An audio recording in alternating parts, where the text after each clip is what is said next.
greet you all. You are very special people. I greet my Oga Alabi.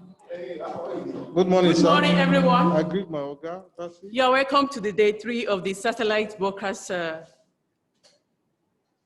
online training. You are welcome. We welcome our participants from Ado-Ekiti, from Lokoja, Mina, Jos, Ibadan, all over Nigeria. You are all welcome. Please, can we rise up for the national prayer? Oh God of creation, direct our noble cause, guide our leaders right, help our youth the truth to know, in love and honesty to grow and live in just and true. Great love, the height attain, to build a nation where peace and justice reign. Thank you. Clap for yourself for coming, for participating. You can clap for yourself. It's been nice having you all here. We've had an exciting time throughout, for the last 3 days. And today we are having our question and answer section. Please, if you are here to send your question, we are expecting you from the zones. We are still expecting more questions from you. So let's go straight to our facilitators will be joining us soon, but I will start with Engineer PM. He's already on ground here. So the question that are directed to him, I will give it to him so that he can start on that. The question from John Unwafo, NTA Umaya. The first question is said, to configure the encoder and encoder modulator, where is the interface to connect the laptop to the encoder modulator? Then what type of ports is it? Is it RS232 or what? Then the second question is, what software do you use? How do you get it? Then number 3 question, in tracking a satellite before uplinking, show us the steps, the procedure step by step. Then number 4 question is, what type of LMB do you use for uplinking? Then he has a lot of questions for you. So then number 5, we were told that a global beam covers 1/3 of the Earth's surface, hemisphere 1/6. What's the area of coverage of spot beam? Or does direct to home mean one satellite in one house? I don't know what you mean by that, so, but.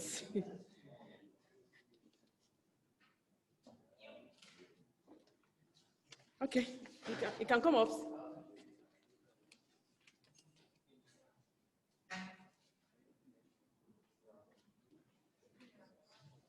Okay, please, there is an announcement here that we should put our phone on silence. We don't want distraction, please. Even the network centers, the zonal centers, please, let's put our phone on silent. Thank you.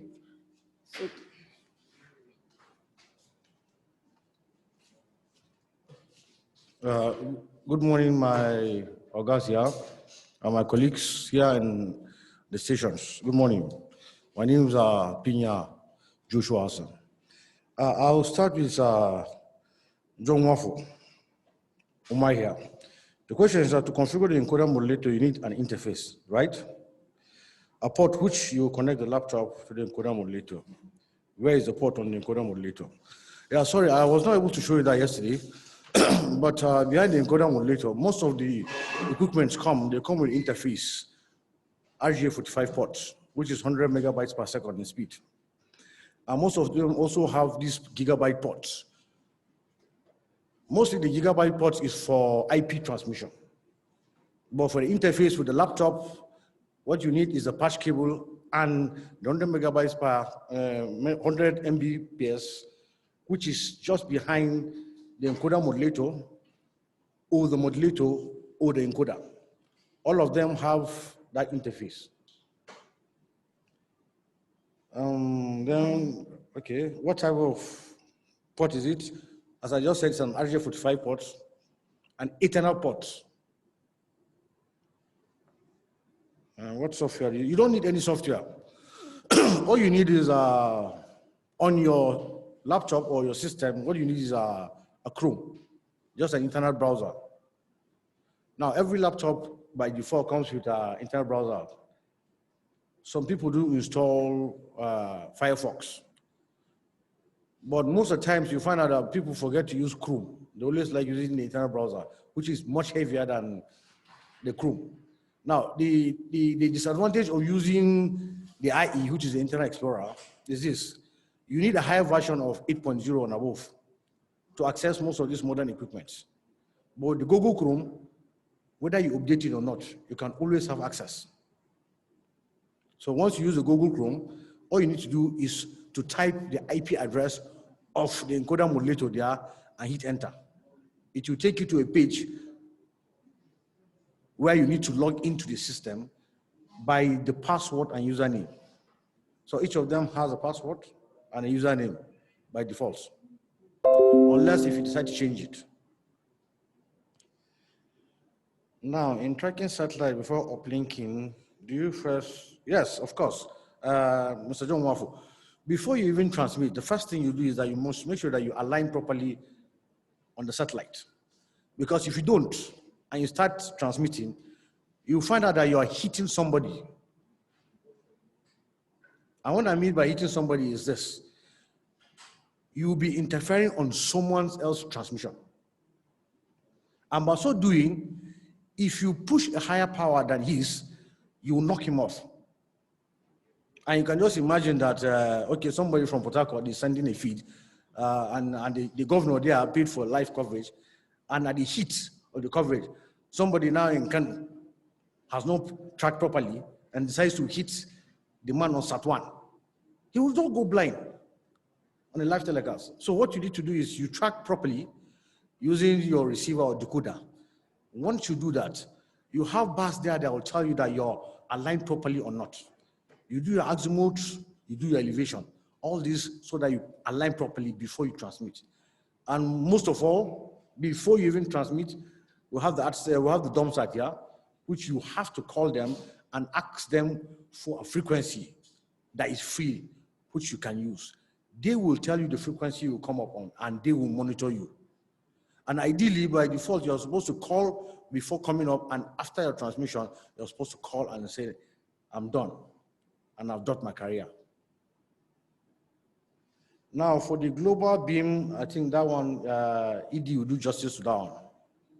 Then yesterday, I saw another question from, okay, there's another question on the same ATEC encoder modulator by Adamu Muhammad.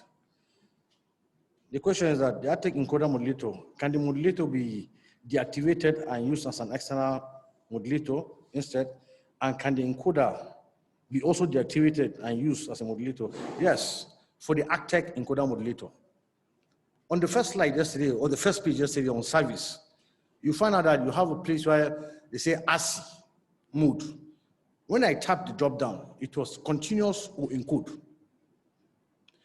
If you click on the encode, you are turning the whole system to just become a modulator. You just become an encoder without a modulator. And you cannot transmit without a modulator. So if you leave it on continuous, its system will sense it as an encoder and a modulator. But once you say encode only, it takes the task of just encoding, which means you have to take the output to feed to another modulator. Now, there's another part again where it says ASI receive mode. And ASI receive mode, as we all understand, the ASI is a language that modulators understand. So once you put the ASI receive mode on, you are telling the system that you want it to become a modulator only, which means you have to find another source to bring the encoded signal into the modulator. So sure, you can use it as a standalone encoder, but for the modulator on this particular EN81 or EN80, we found out that there is no RC input. So if on the drop-down menu, you turn it to become a modulator, you need an RC input, which is not specified there. So, but you can encode only with it, and it can be an encoder and a modulator. That is for Adam Muhammad. Then for Ngaski and Sokoto, okay, the question he asks, should the stored parameters in the encoder modulator change for whatever reasons? What's the procedure for automatic restoration of the parameters? Oga Ngaski, now, when you save your parameters, if you look at the menu inside the encoder modulator, you find out there's a place for profile. Now, on that profile, you can decide to save that current profile you have with the name you want. You can decide to save that profile. Say if you're using SAT1 now to transmit, you come down, you go to the profile to save. You save it as SAT1 NICOMSAT. So automatically it has that one in it. So that anytime you lose parameters for one reason or the other, you can go to that profile and load that same profile you stored. It's going to load all the parameters as it is. And then one thing, I don't think that unless somebody touches it, because these equipments are new and the CMOS batteries are very, very strong. So unless the CMOS battery goes bad, before it will start, that retentive memory will not be there. I think Ngaski asked another question. I don't know. Okay.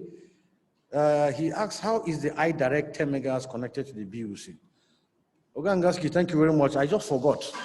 Now, by default, the ATEC EN81 does not have 10 megahertz reference.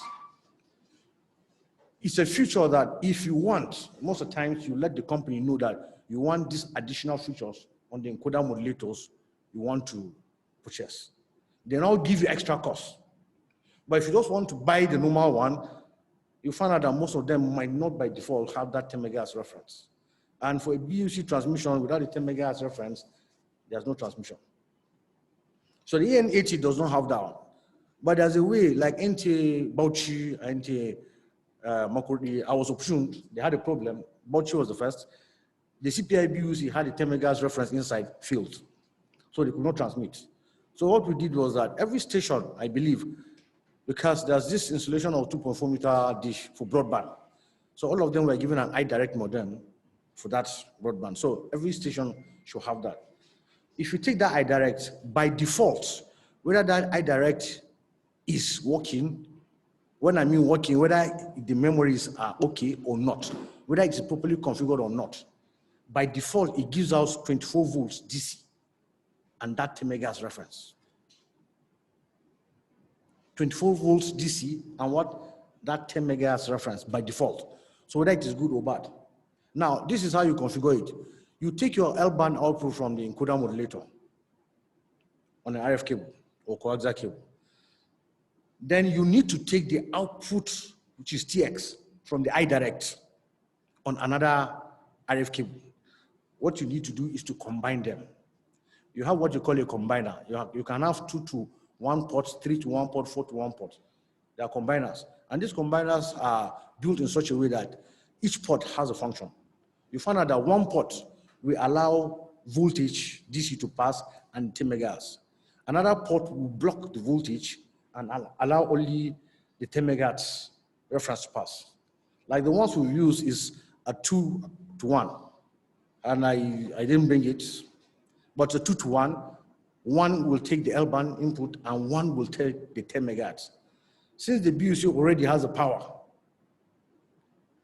the BUC already has an adapter that powers it, which means you don't longer need the 24 volts that is coming from the iDirect. So you need to look and test which one allows power DC to pass and which one blocks the DC. So it's better you take the one that blocks the DC so that you only have the 10 megahertz passing through because you don't need the power again. Then the L-band goes on the other leg. Now, they all are combined into one output. That one output is the one that is going to the BUC. And then voila, your transmission is done. So thank you very much.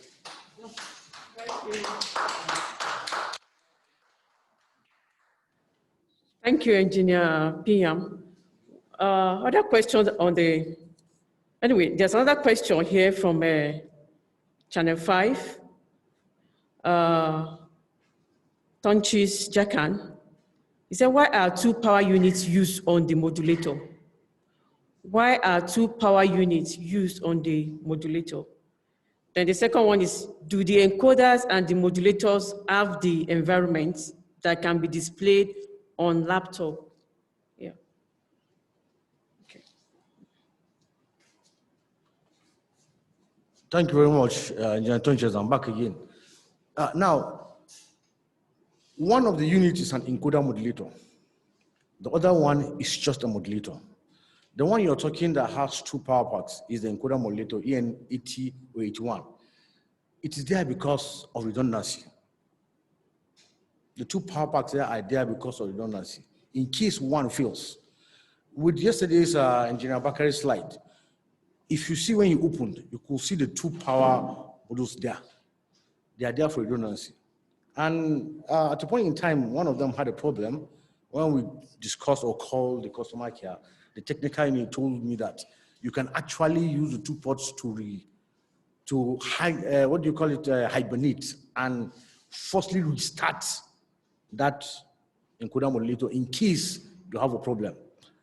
You put the 2 power plugs together simultaneously to forcibly restart the module. But that is the technical aspect of it. But the main issue there, it is there for redundancy. In case one fails, you can use the other one. Then for the interface, yes, like I answered John Waffle, you can use your laptop or you can use the front panel. Now, this is the idea. If you are not used, or it's a new equipment to you and you're not used to it, if you want to enter the parameters using the front panel, you can enter 1 parameter at a time and save. Enter 1 at a time and save. Which means it's possible that after your configuration, you might lose something, or you might not enter a proper value for 1 or 2 without your own knowledge. But when you use the laptop, you have the whole status overview. So when you finish, you can just look through, and then you know that everything is in check.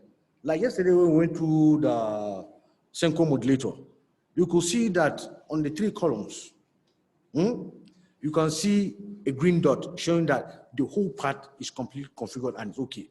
But you can't have the opportunity going through the front panel to see that. So if you had an input yesterday, you'd have seen the input show green. It will show you the speed of the ASCII coming in, which you don't have the opportunity to see through the front panel. 2, on the modulator sector, you can see everything perfectly configured and green. Then on the last, which is the output, you see the IF green, and once you start transmitting, you see the RF green. So you know that you don't have a problem. But if you're going to use the front panel, unless you're conversing with that equipment, you may not know exactly the whole parameters to use at the time and whether you're correct or you're not correct. So yes, you can use the front panel and you can use the laptop for that. Any more questions? Yeah. All right, top. Well, direct next question to Olumide. This one is from Akure, NTA Akure.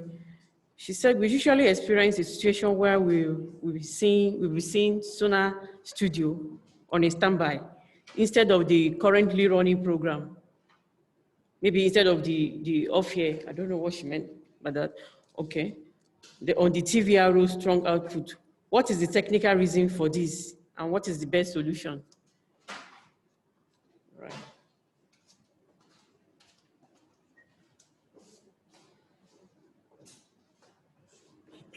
Good morning, sirs. Good morning, ma. From Akure, the major issue I know we have with most stations is LMB. If LMB is bad, that's a drifting. Meaning that even when you are tracked and you are receiving your signal, your decoder may receive network at a wrong destination. So if that zonal center now comes up with that frequency, it pushes network back to what? To its normal position, whereby you now see what? The zonal center. Our advice, change your LMB. Change your LMB. When you change your LMB, you'll be able to get the right position for network. Because network is 93592. If you scan, your network may come, if there is no station up and you scan, at that point, your network may come up at 3590, meaning that your LMB has drifted, is not so sensitive again. And because of power that we are transmitting from Abuja, it sees it at that point. But by the time Lagos or Ibadan comes up on SAT2, which is 3590, it pushes power and sends back the network out and takes over its rightful frequency. Thank you. Thank you. I hope you are jotting notes. We are taking our notes down on that because issues of satellite signal uplink, signal loss has been so paramount in NTA, especially on our network news. So I pray God will help us.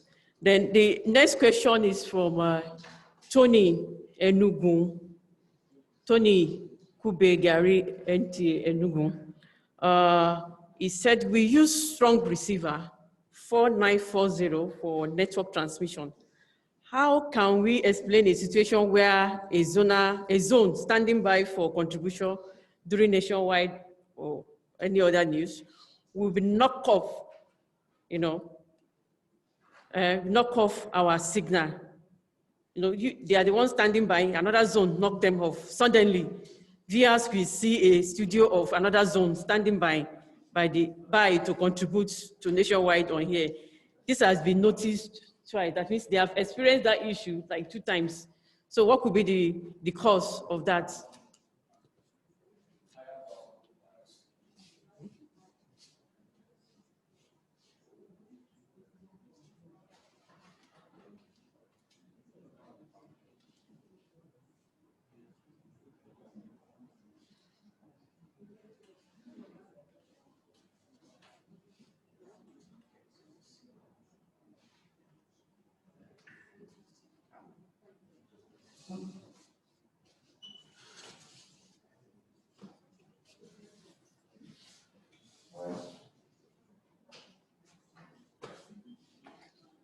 Addressing the Enugu issue critically, as I said, in the case of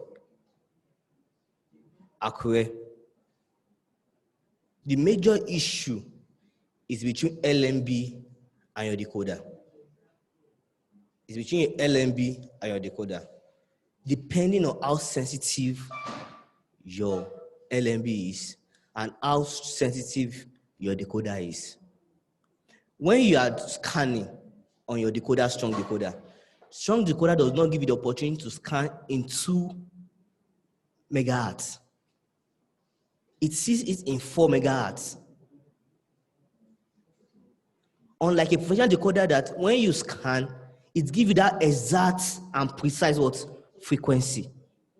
So the problem is between your decoder and your LMB. If your LMB is not sensitive enough, understanding that NICOMSAT is on C-band extended and it has its own peculiarity, you need a PLL LMB for you to receive on the precise frequency.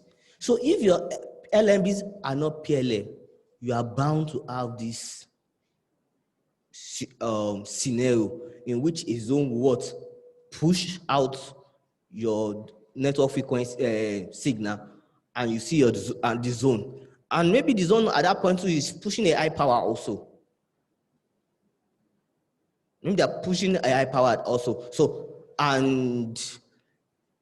So these are things that you need to check. And to be sincere with you, there is no one answer to all situations. Every situation has its own peculiarity. So at each location image. I'm only giving you a view of what could be the solutions, but each scenario has a what? A particular procedure. It can be the LMB, it can be the decoder. Let me give you a simple scenario. We're in channel 5 on Monday, NT Abuja, to scan. There is 2 decoders in NT Abuja. I did a blind scan on the first decoder. Even network, it did not pick with a blind scan. I have to move down to what? To the second decoder and do what? A blind scan. The same cable. The only difference is what? Is the decoder. So that's why peculiarity of the equipment you are using comes in what? Comes to play on the scenario on ground. Thank you very much.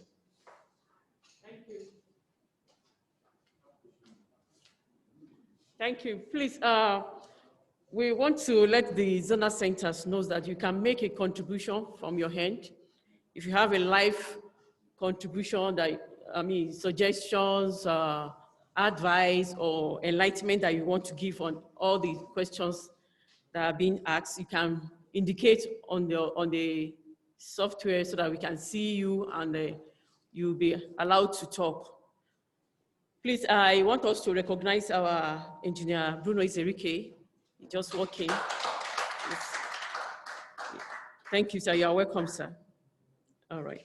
Then my own question as a layman in satellite, I want to direct that to Oga Bruno, sir. I want to know the possible problems that one can encounter when you are tracking signals. Like all these foreign signals, sometimes all these Arab sats, whatever. Sometimes they will say they will send their parameters, still we can't still get them, issues like that. So what are the things, challenges we can face, one can face when you are trying to track a signal?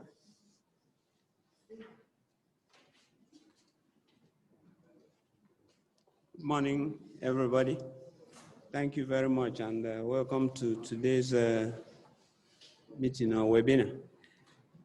Your question, from the get-go, you need to confirm the parameters of the signal you want to track. Get the exact parameters from the owners of the signal. Once you have the exact parameters, your problem is half solved because you already have the needed. Now it will now boil down to what tools do you have? Do you have the necessary tools for tracking a signal? Do you have the ultimate inclinometer? Do you have the azimuth measurement equipment? So if you have all those, you should not have any problem with tracking a signal. But be sure that your parameters, you get them correctly from the satellite, from the signal owner. That is the beginning of your problem. Once you have it wrong, you are not likely to get that signal down. But if you get the parameters right, there's almost no other problem you will have if you know how to track a signal. I think it starts with having your parameters complete. Yes. Thank you very much. Thank you,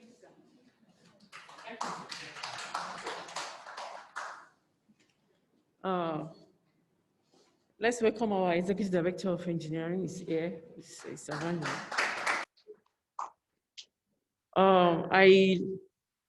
I was informed that Engineer Moses EB has a contribution on one of the questions that are arising. Please, you are welcome, sir.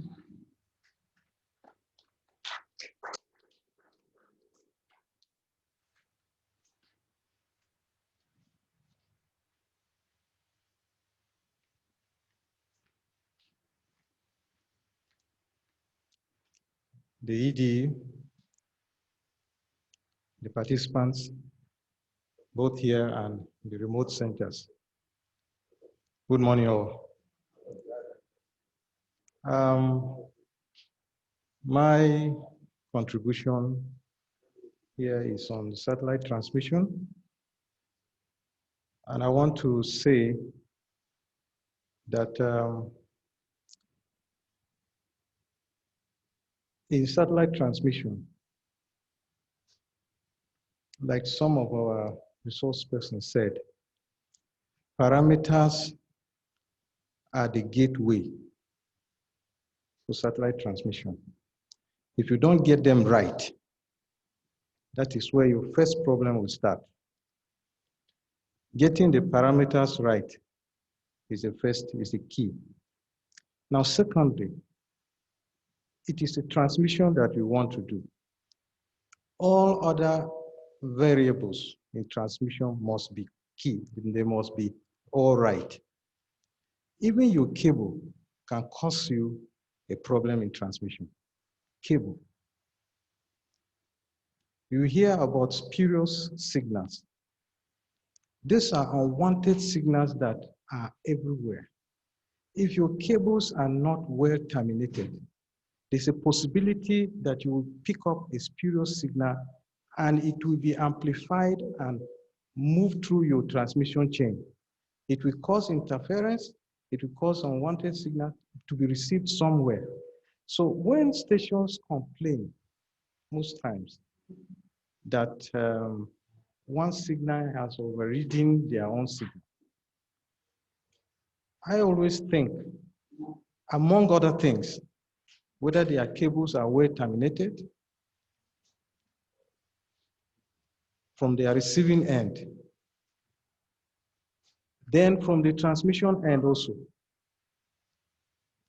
Because a satellite transmission is both ways, is transmit and receive.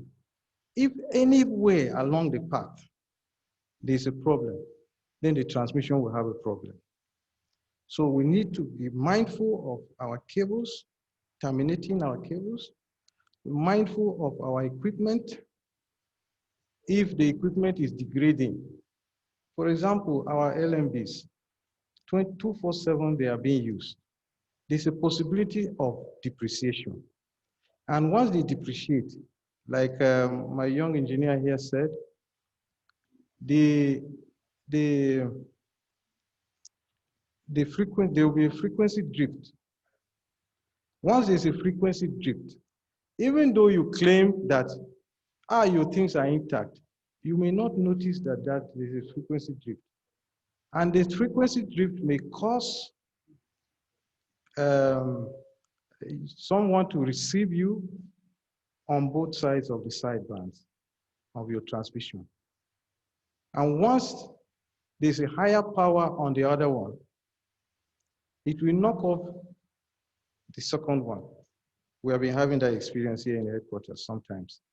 So checking our equipment regularly to know whether they are still aligned properly for transmit and for receive is very, very important. This is the best I can say for now. Thank you very much.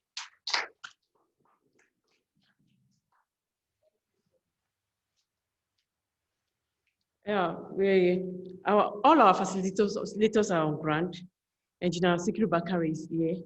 And at this time, I want to direct this next question to our executive director.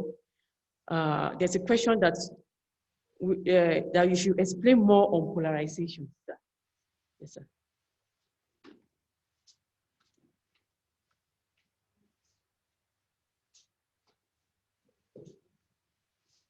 Good morning, everybody. Deliberately, our coordinator, they wanted to indict me for coming in late. I'm supposed to be here by 10 o'clock, but there were some other assignments. That was why we came late with Bakari and some other senior engineering personnel that was on a agency meeting that we needed to meet to take some decisive decision. So I'm sorry for coming in late. Yes, I should explain more about polarization. We have two types of polarization. You have the circular polarization, you have the linear polarization. What is this essence of this polarization? You want to achieve what they call frequency reuse. Secondly, again, what is the major aim of polarization? You want to avoid interference. Why is interference? Anything that is wireless, that work through electromagnetic waves, is subjected to interference. So then you have the wanted signal, you have another one which is called unwanted signal. So basically, if you look at in all our operations, even when we are with Intersat or Nicomsat now, we use the circular polarization. And in the circular polarization, you talk about left-hand circular polarization. You also have the right-hand circular polarization. That is to say, if you are transmitting on right hand, it is expected you downlink the signal on the left hand and the other one vice versa. The advantage is that the C-band frequency spectrum is limited. So for you to have frequency reuse, it then means on the left hand, for instance, you have 62, 32, 38. So also on the right hand, you can also transmit 62, 38. It is a polarization that takes care of it. But this polarization, what is it? Is the direction of the propagation of the signal. It's unfortunate, if you look at the slide, in one of my slides, you could see where I put arrow, the movement of the electromagnetic waves. I don't know if I've been able to answer that question. If not, you can also see, I can see the author of the question nodding his head. Thank you very much.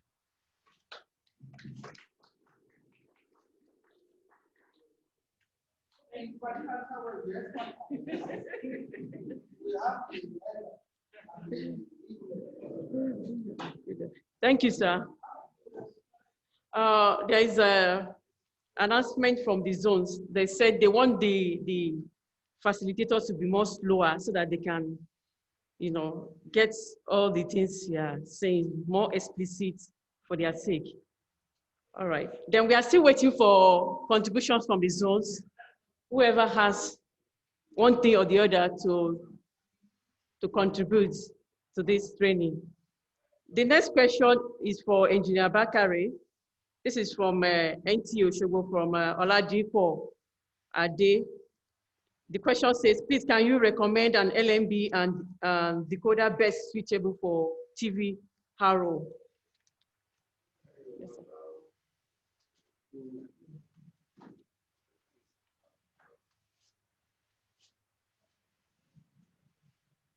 Good morning, everybody. The ED and the people from the zone. This question you asked and the topic yesterday was dealt by Pina Joshua Hassan. And since it has been segmented, I would have loved a counselor to answer that question.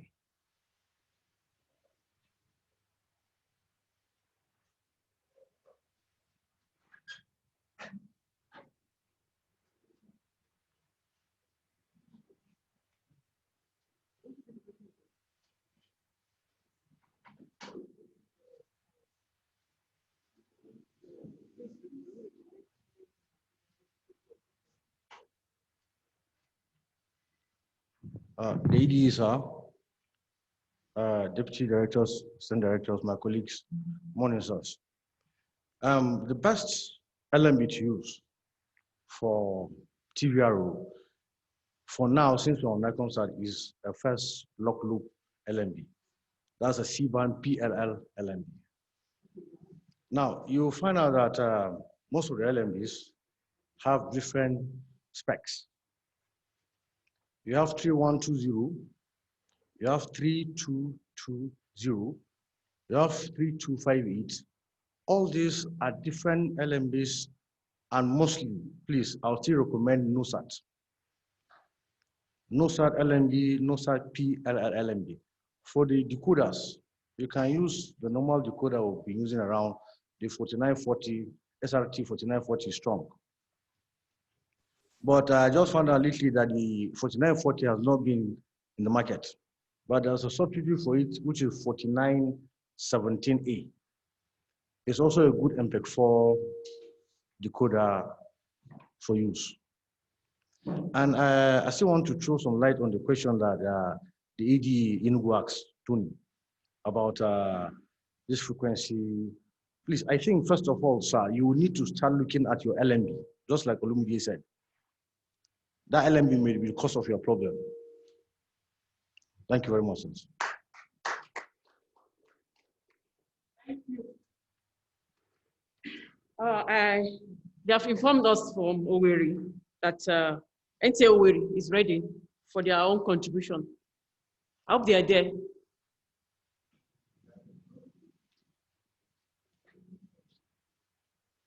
Are you? Okay. Okay, please come up. NTA Owerri, you are online now. You are online.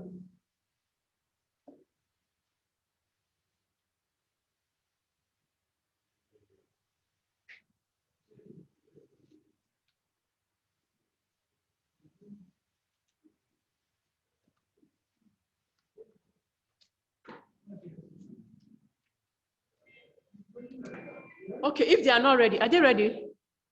Please talk. Please, can you please talk? Stand up and talk. Or let's see you. Yes, make your contribution.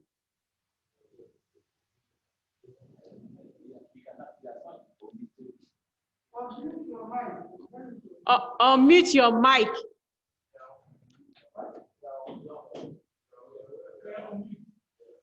Please unmute your mic. Okay.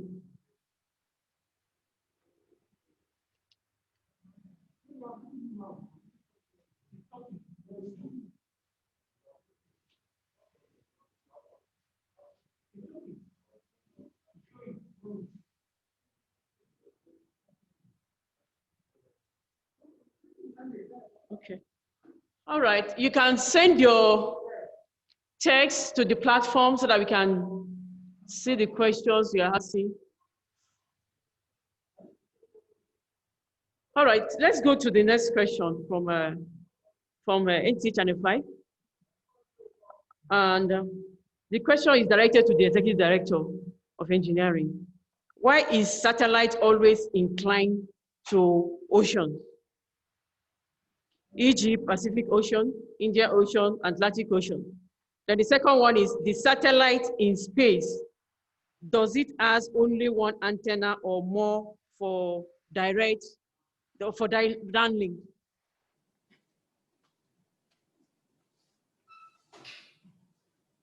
You recall when we started the discussions, we say each satellite have a life span.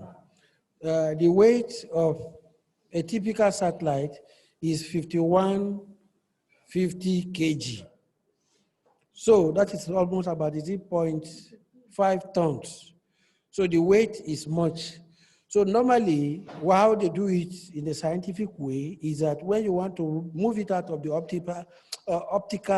orbital slot, it's supposed to transit into the ocean.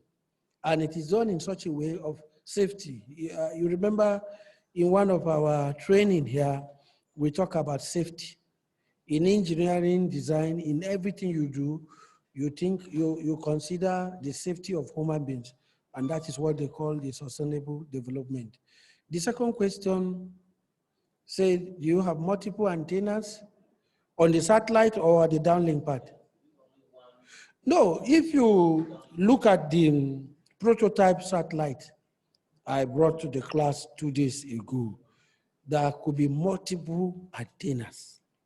Like I was trying to give an illustration of the NICOMSAT operation satellite. And I told you it has 2 ground control centers. One is in NICOMSAT village, satellite village there. The other one is in China. That is for communication. That is satellite keeping information, communication between the ground station and, is this one my question again? Yes. You will read it for us. So they communicate with that. But for the retransmission and distribution, you also have another satellite specifically for that. That is the one that when you want to track your dish, it must have a look angle. They must have the line of sight between your own ground air station and the satellite. Those ones must be in synchronism. They must be in agreement that before you can be able to transmit the signal. What is the other question? Madam, we are wasting time. The next question, you took it away? Is it for me too? Yes, sir. Okay, read it. Yes, sir. The transmission is very important. Continuous transmission of NTA signals remain paramount. What's important? Okay. What efforts are the management making in putting in place redundant satellite equipment to reduce downtime whenever there is a fault occurs on transmission chain, and also to ease the ease of maintenance? This is from ADE International. Okay. Well, I will throw back the question. I thought he's senior engineer or principal engineer, but if a management team too, it's a management question, he should give us management answer. Abi?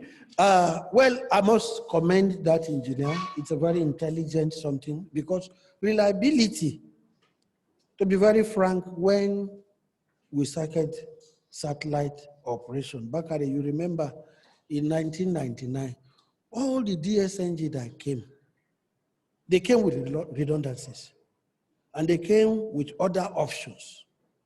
I also remember when I went to South Africa in 2001, I got the CVA scholarship and I spent 2 weeks in South Africa studying multiple transmission. The 9.3 meter dish was 4. And I asked them, why are you having 4 dishes? They said, no, because redundancies. They don't want failure. And in each of the equipment, they are about 4.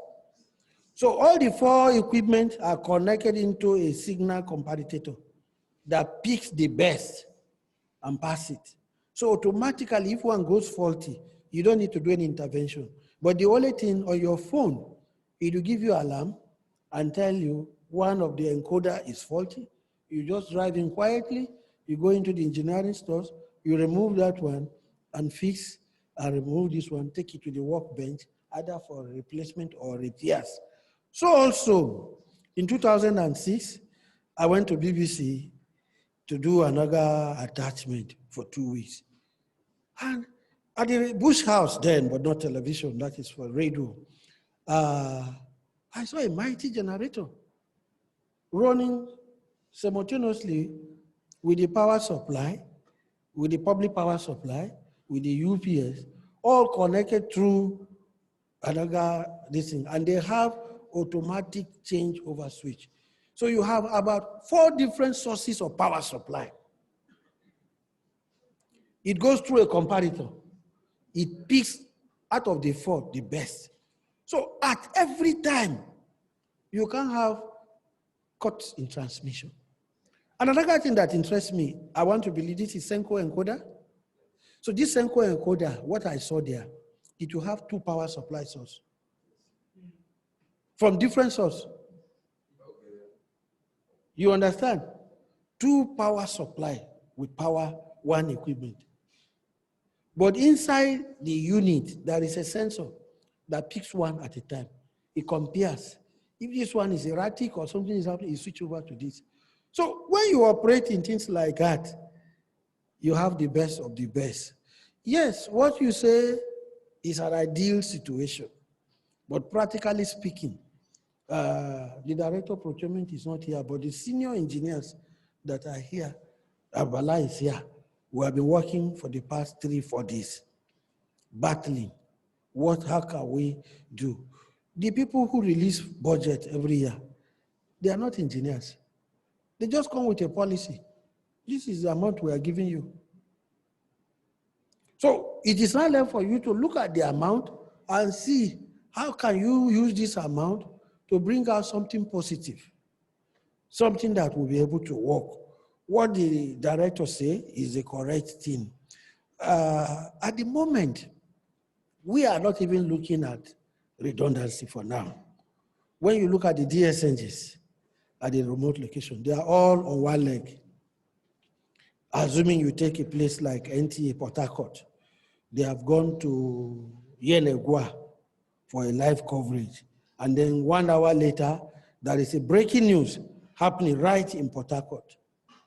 As Port Harcourt calls himself NTA Port Harcourt Network Center, it is expected that Port Harcourt, within few minutes, should be able to break that news, and that is what will make us a net station.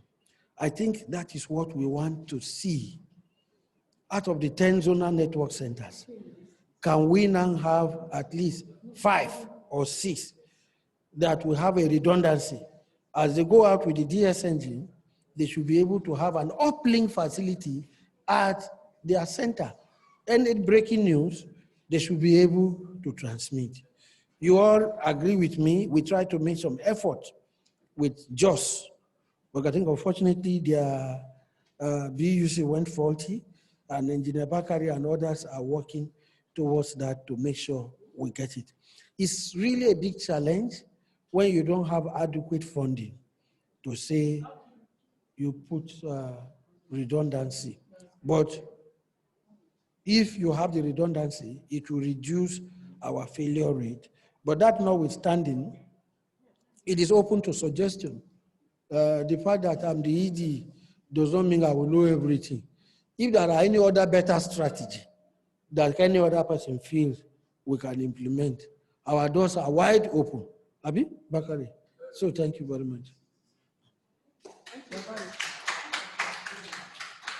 Thank you, sir.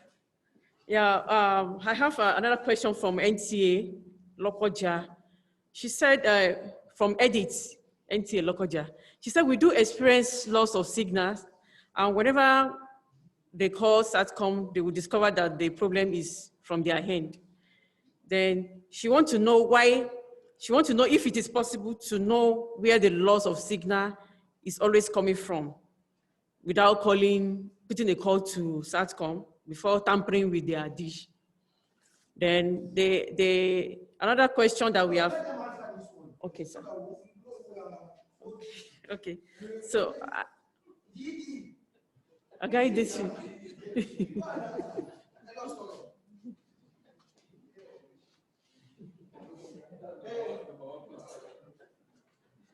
But let me understand it. Anytime they have that problem, they always discover it's SATCOM.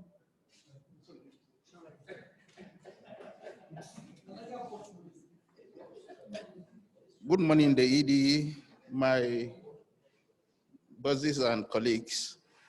My colleagues from the remote locations, NTA Lokoja. I know NTA Lokoja is not one of the uplink centers that I know. But then, if what the MES in Lokoja is saying, that she wants to know why, the problem comes from when they call SATCOM, that the problem is with them. I have never really had a case whereby there was a call from Lokoja to SATCOM. Okay, but if, let's say there's a live broadcast in Lokoja and that there is a need for the OB crew to uplink from Lokoja, if that is what she's referring to, then of course it's understandable in the sense that there will be a need to align properly with Lokoja. That must be ascertained before there is any telecast from that location. It's normal for us to align with Lokoja.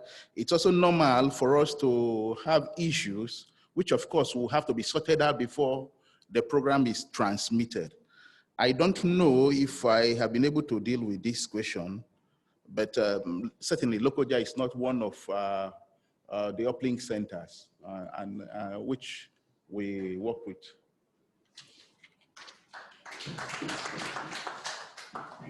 Thank you, sir. We have other questions on a AdTech encoder modulator. we have addressed one earlier before, but we want Engineer Sikiri Bakare to come and talk more on it. In acted encoder modulator, can the modulator part be deactivated and used as an external modulator instead? Then another question from Port Harcourt, from Engineer Daramola. She said, using an AdCheck encoder modulator, what is the minimum power to be used during an uplink? Thank you.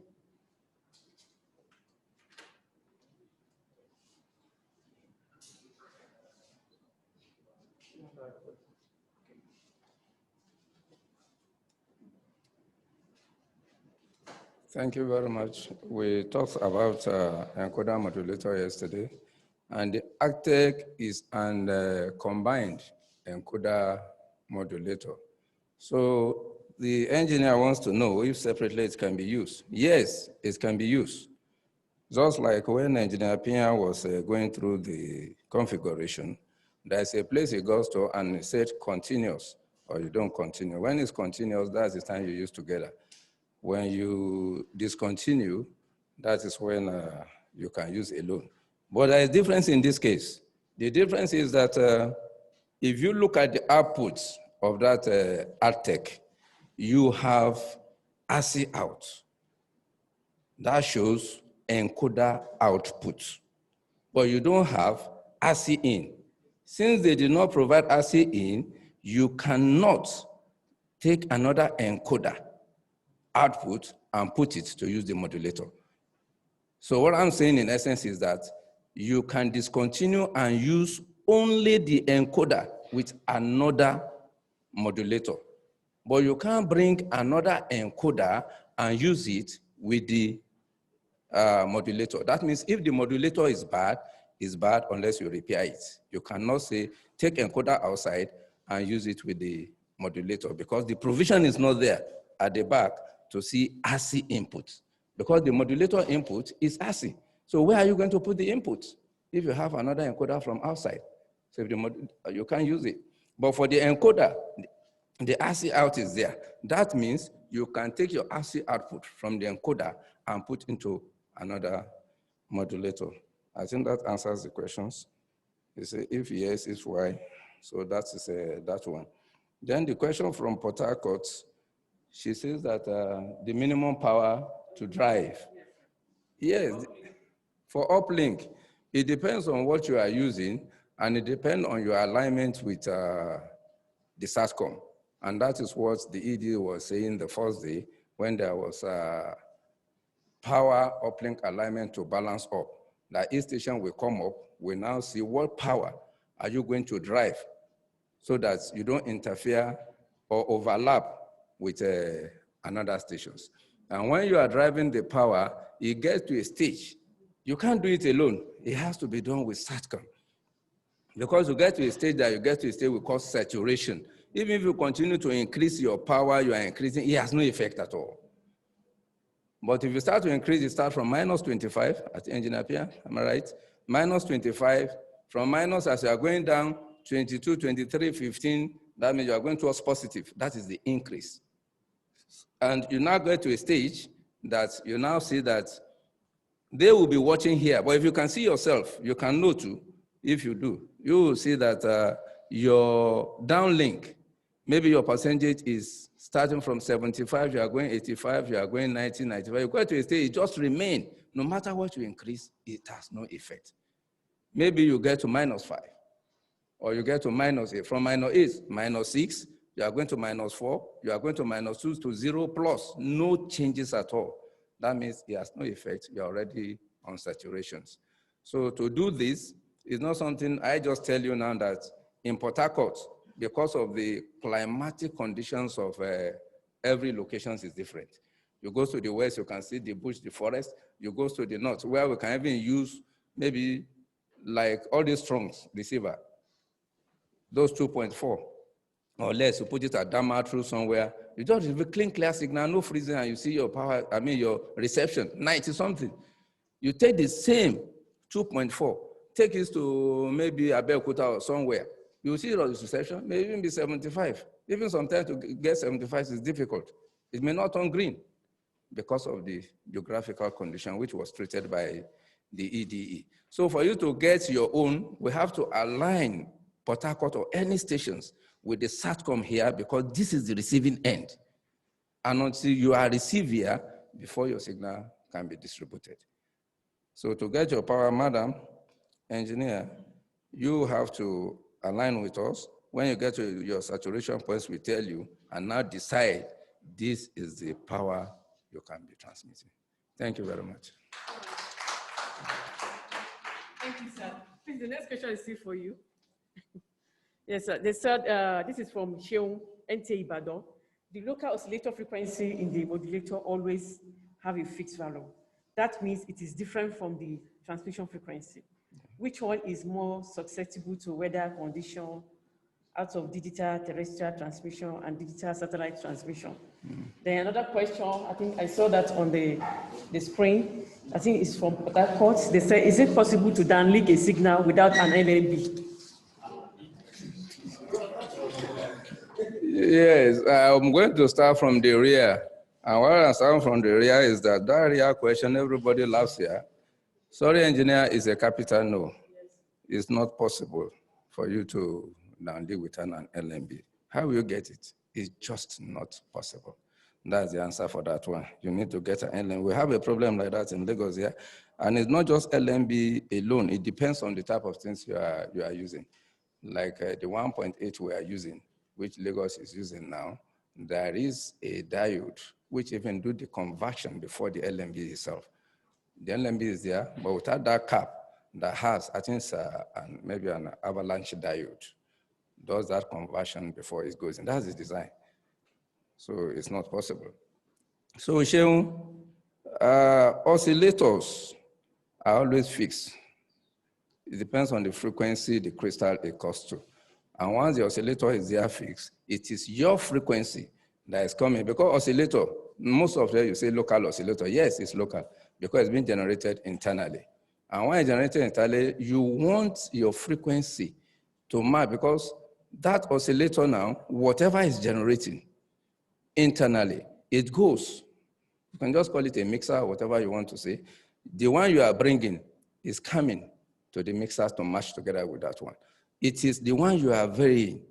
Maybe you can say you are synthesizing a signal changing from maybe 312 to 314 to 315 because you are changing your output. So as you are changing your frequency, the local oscillator is standard there. It's not the frequency now that mixed with the local oscillator frequency to give you your final output. So nothing affects the local oscillator. It's standard. You don't vary it. Once it's designed, the frequency given is given. It's your own frequency that you want to input, given to you to transmit, that you vary. And that's what we call synthesizing your frequency. Thank you very much.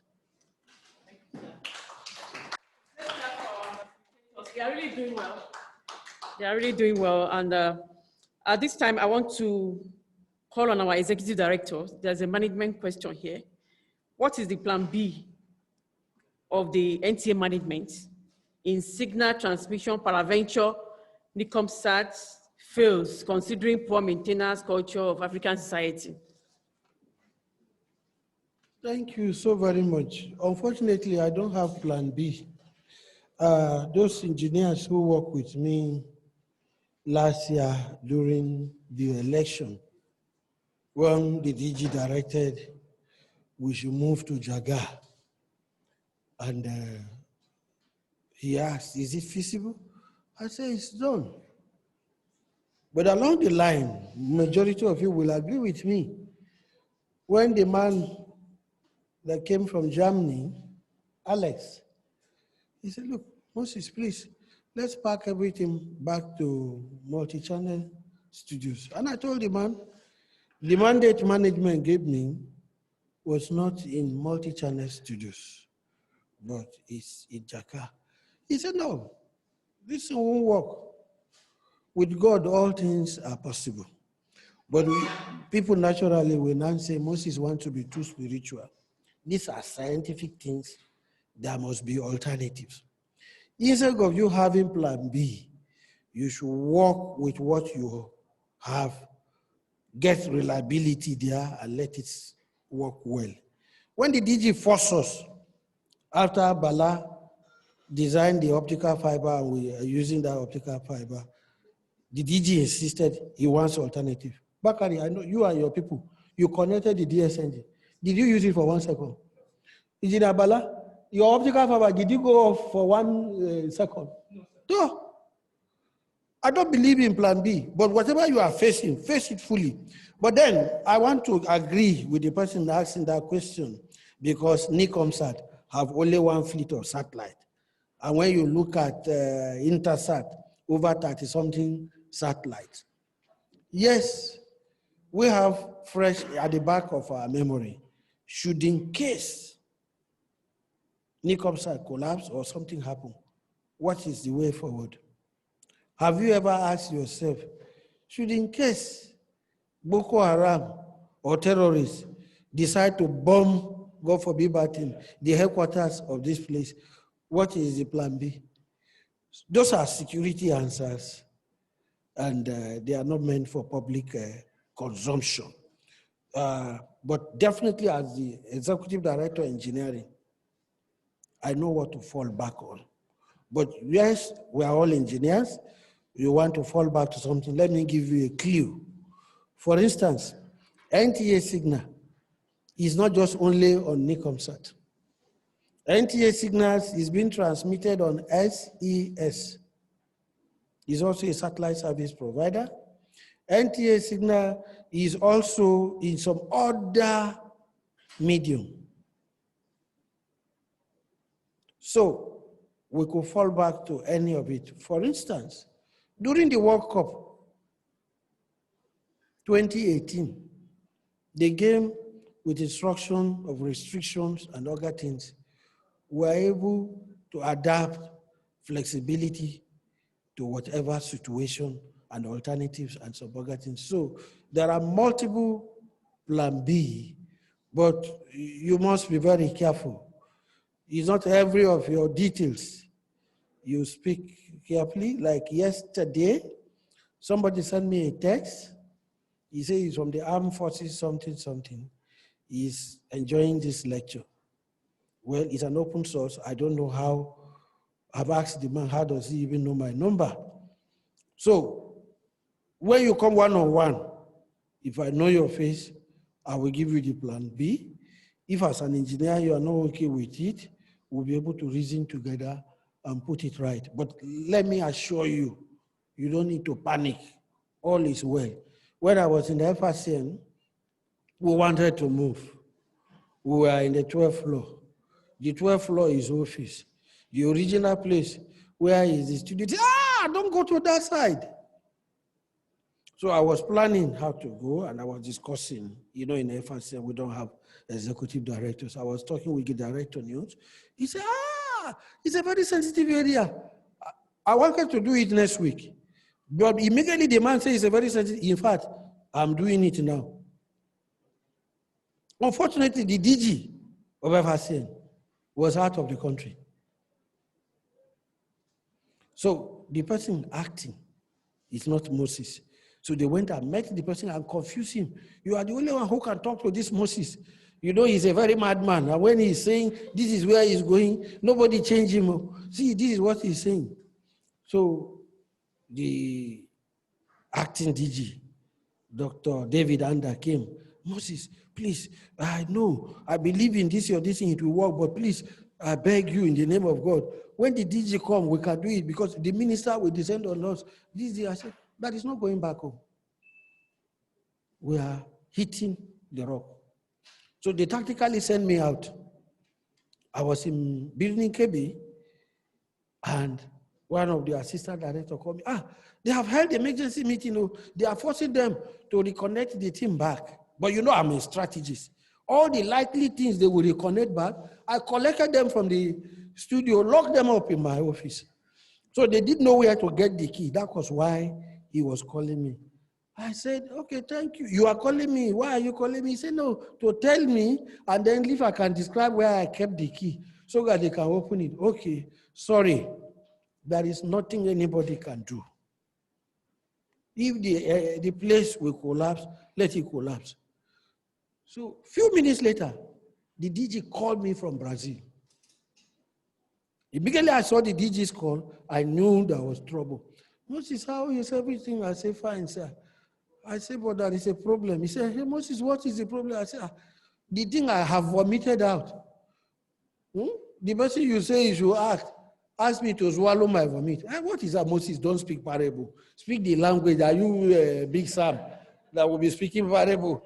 I said, sir, you know it's unprofessional to have our studio at the 12th floor.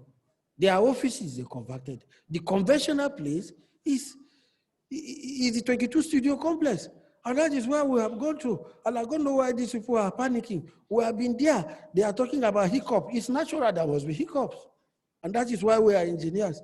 So that is my problem. I'm really worried. Oh, is that the only problem? Look at the place had collapsed.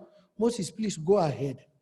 If the radio house will collapse, let it collapse on my head and your own. I will come back, I will wear my jeans, and I will wear my t-shirt, and we will begin to piece this. I say, oh, DG, God will bless you. You have made my day. But I am happy today. Go back to Radio House, Area 10. Tell them, say, they should leave that place and go to 12th floor. They will kill you. But when we were moving the move, they were not happy. And I don't know. If you look at the Old Testament, Moses will tell you. Moses wanted to lead the people to the promised land. Did they agree? They say, hey, early Moses, he's not going to leave us here. He is taking us now to the wilderness. The milk and honey, we can't get it again. Is it not better we face Pharaoh? So naturally, I don't believe in plan B. But the plan A, put redundancies. Equip it, let it be rugged, you will succeed. Nicomsat have come to stay. There is nothing anybody can do. Even Moses cannot even change it. Abi? We cannot. God will help us.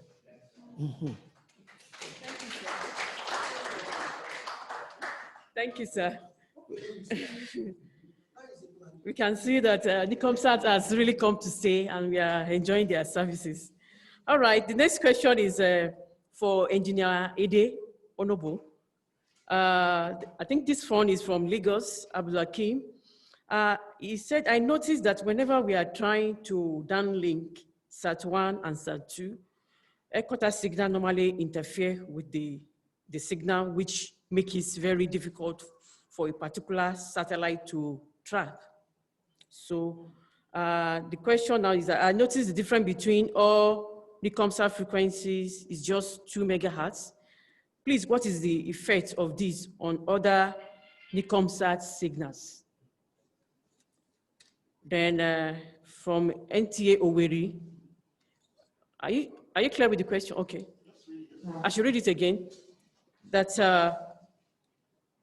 I noticed that whenever we are trying to downlink SAT1 and 2, headquarter signal normally interfere with the signal, which make it very difficult for a particular satellite to track. So then the next question is, I noticed the difference between all Nicomsat frequencies just 2 megahertz. So please, what is the effect of this on other Nicomsat signal? Then another one from Oweri. Okay, well, okay. Okay. Morning, dear colleagues. Let me attempt to answer this.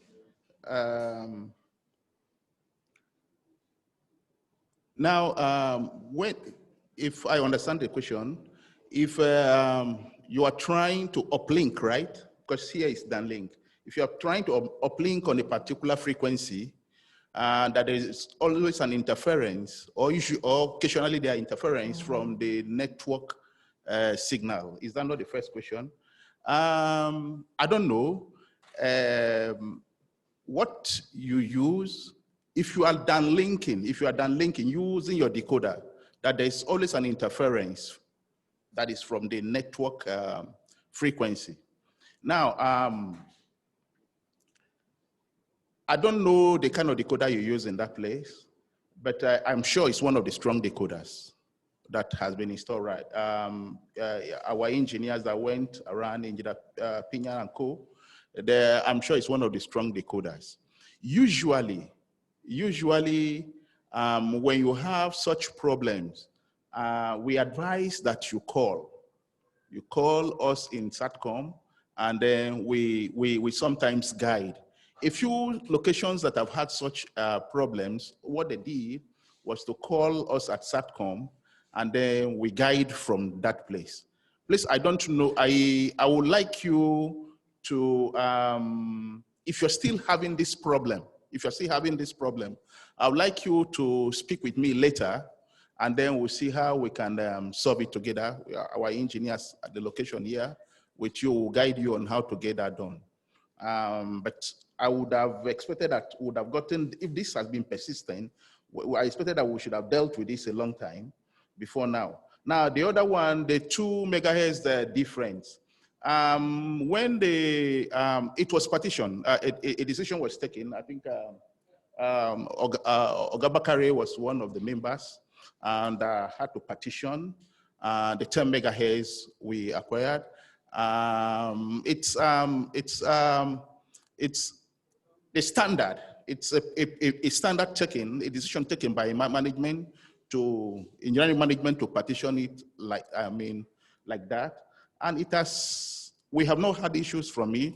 I don't know the peculiar problem that was encountered or what could be the question was the effect of this.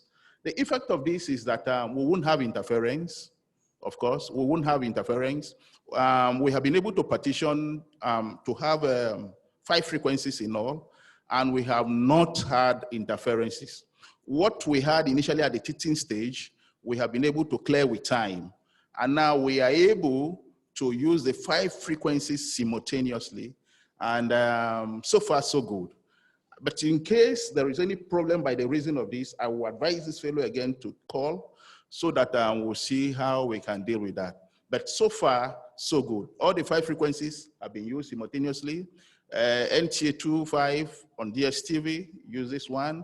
SAT1, SAT2, SAT3, which we use here. And then, of course, the network contribution.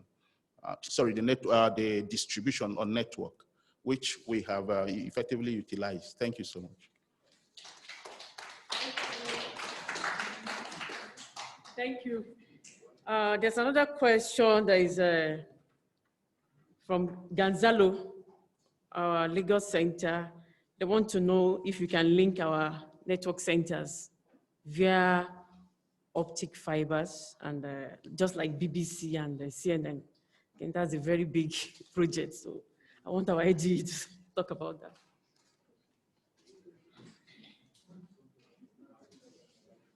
Well, I'm so excited with the younger engineers. It means our future will be good.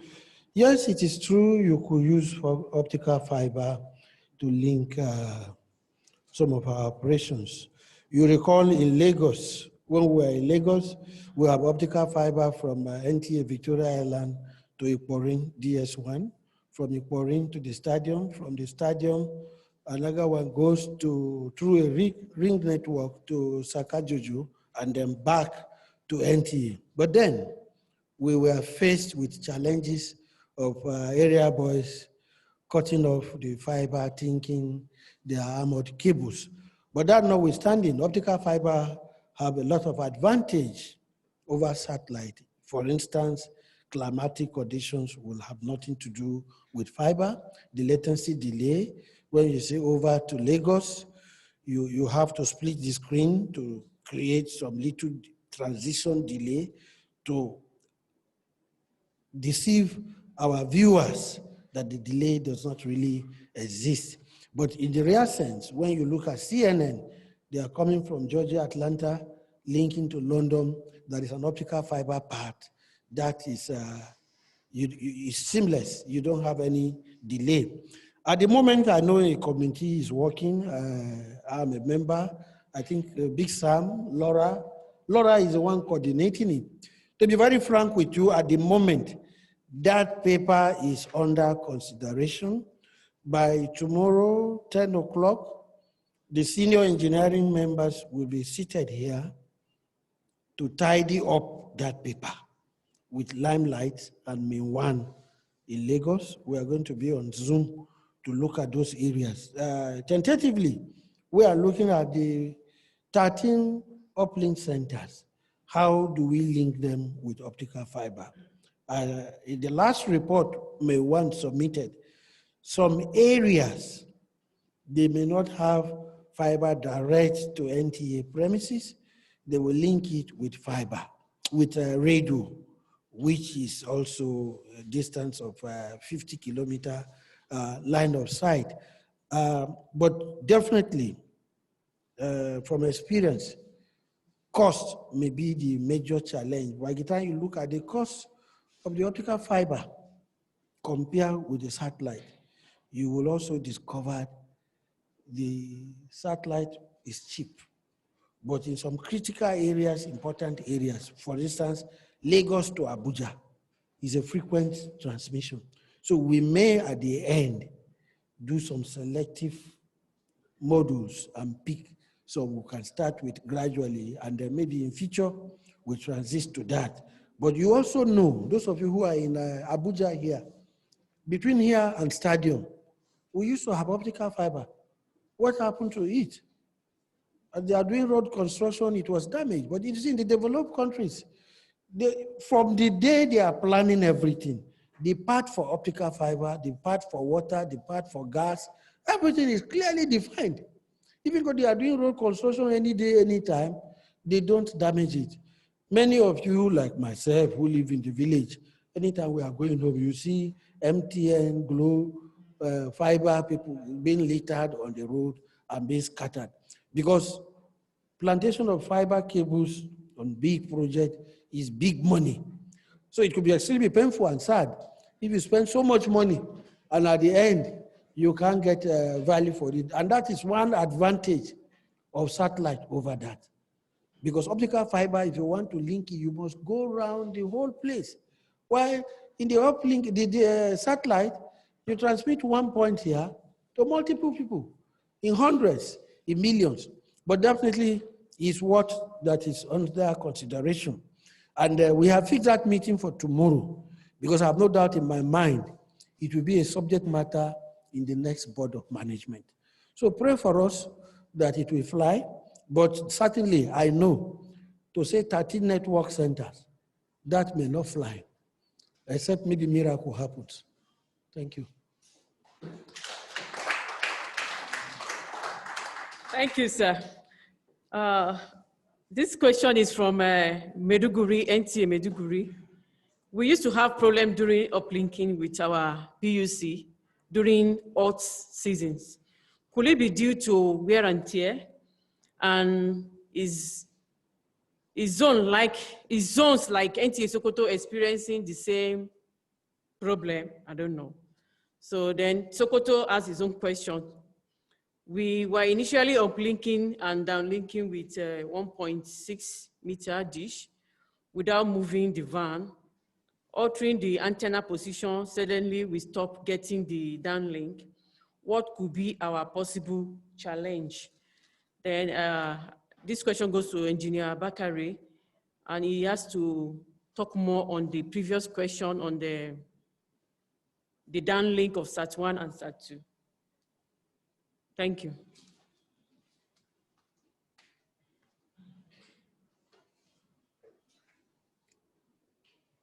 Thank you very much. The question from Maiduguri, experiencing uplinking problem during the hot sections, and whether Sokoto is experiencing the same thing. You have talked of temperature, and during the hot season, there will be an effect of temperature when you are uplinking. But all I need to tell you here is that anytime somebody wants to uplink, you need to maximize. One, now, you are not using the HPA, which has a very high power. What we are using now is the BUC. The same Meduguri uses HPA before. And when you use HPA, you know what you are driving. Maybe you are driving 100 watts, 150 watts, you have no problem. Now you are driving 10 watts.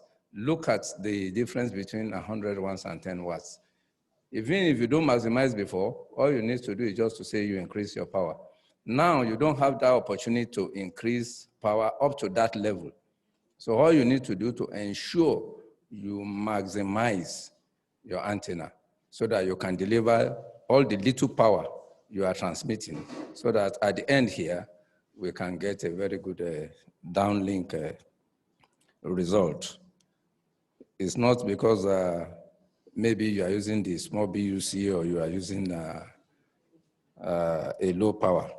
If you are using a low power and during the rainy season, your low power is going and we are receiving you here, during the off season, we can increase the power a little bit. Maybe now you are driving minus 15 and during the rainy season with minus 15, you are okay, you are steady throughout.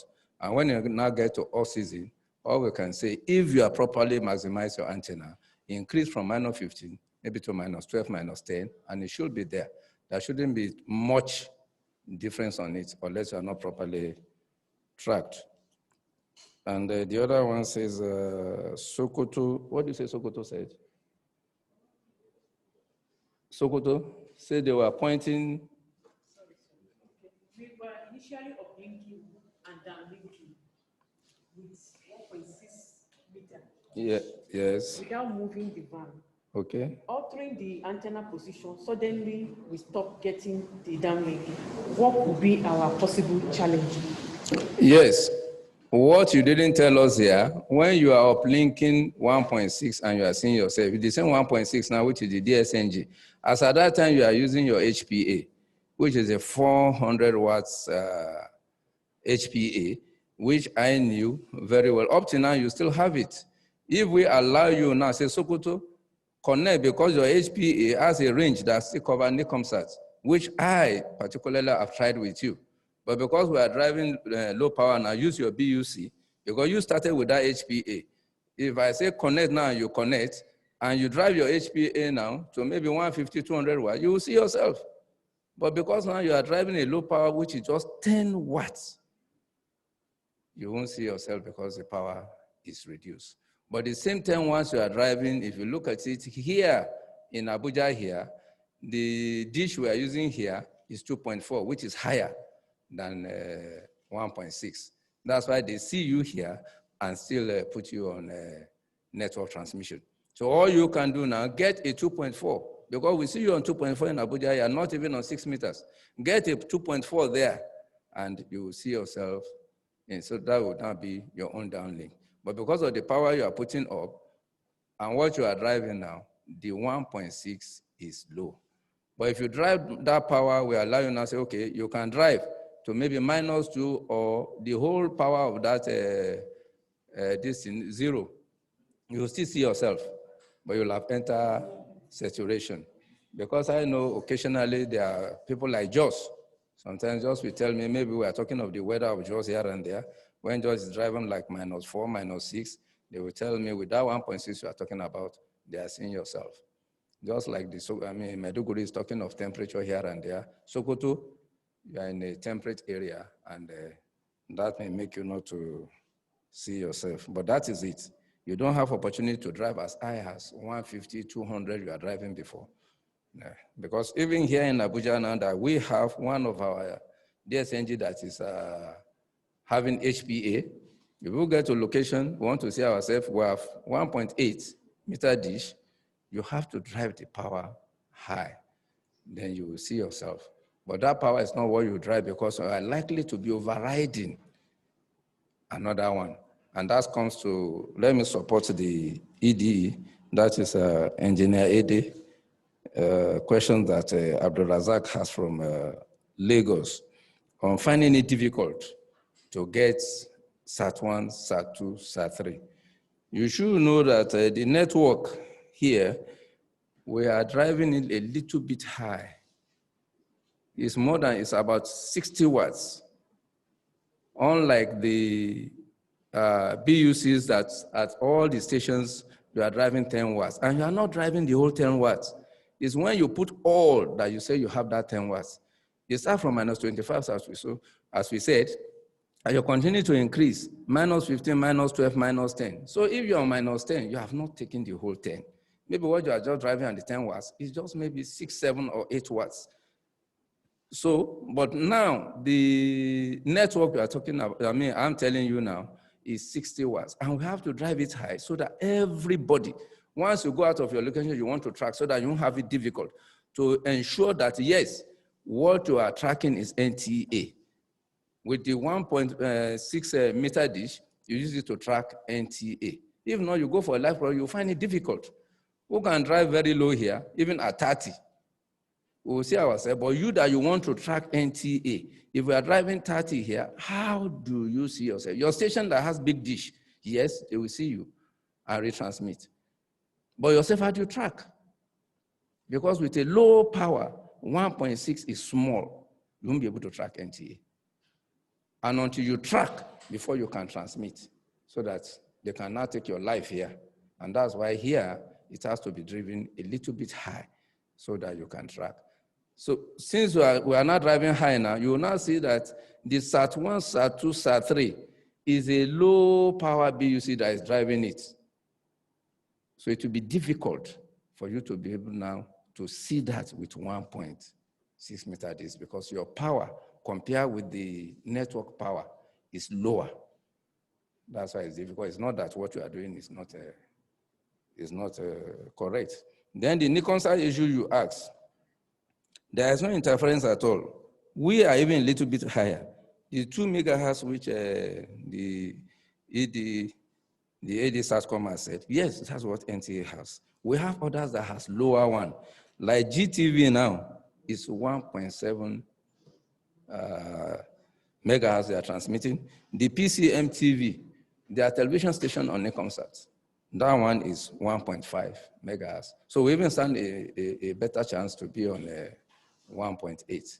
Though it's 2, but we are actually transmitting, I mean, the bandwidth we cover is 1.8 because they are the guide bands of 0.2 taken out of the 2 so that there won't be interference. I think that may answer your question. Thank you. Thank you. Thank you. This is from Jos.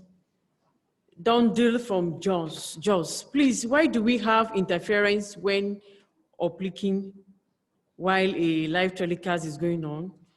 In other words, the TVRO signal freezes in the studio. I would direct that to Engineer Ide. And the Owerri people said you have not answered their question.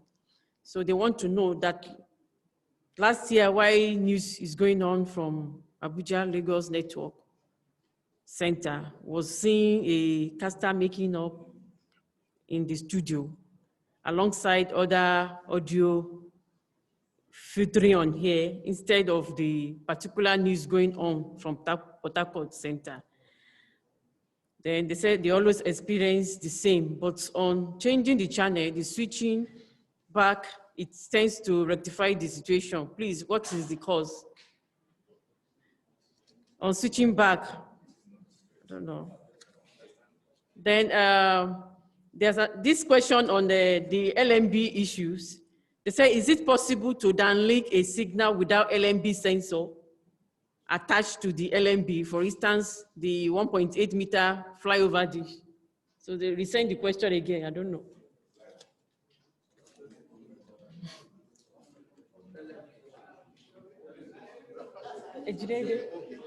The one that has to do with OB. Okay. This is yours. This is you. Yes, the one with OB, I will leave that. We have members of the OB crew here. Members of the OB are here, so I think they can deal with that. Now, this one particularly from Owerri, that said, how come is it that this signal from Lagos abruptly, I'm sure abruptly came up while they were on. Okay, that can be, ascribed to, I mean, for so many reasons. Now, the same person afterwards said, when they switch off and came up, it normalized. Now, this can, I can quickly think that this has to do with the power.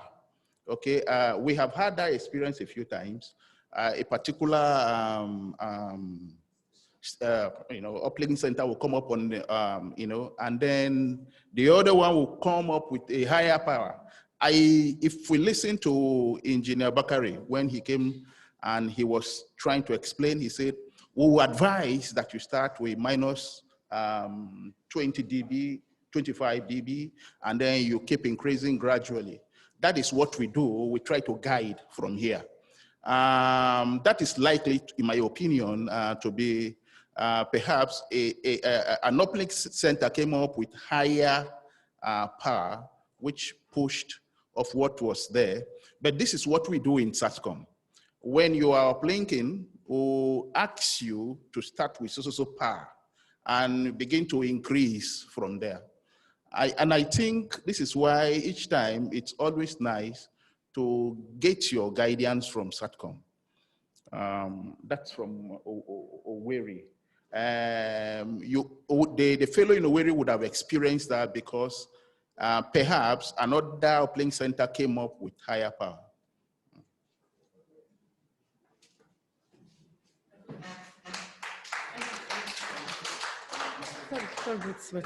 The LMB issue, I think we should engage Engineer Bala on this. Yes. Okay, Pia, all right. Okay. Pia, yeah, you're free to come.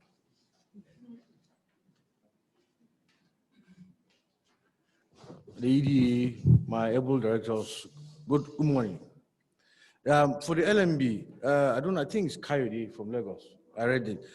That 1.8 meter, it's not possible for you to track without that sensor on it. And then, but for the other dishes, the 2.4 meter and rest, you don't need a sensor. It's just the feed on that is there. So you can do it, but that particular advent has a sensor on it. So without that sensor, the sensor is customized. That's just the simple truth, because we've tried to look for that same sensor even in Abuja here, but we've not been able to get it. So we'll just keep on looking and try other sensors to see if any sensor will fit in. Oh, thank you very much. Thank you. We have a lot of questions flying all around, but this one is also directed to our executive director again.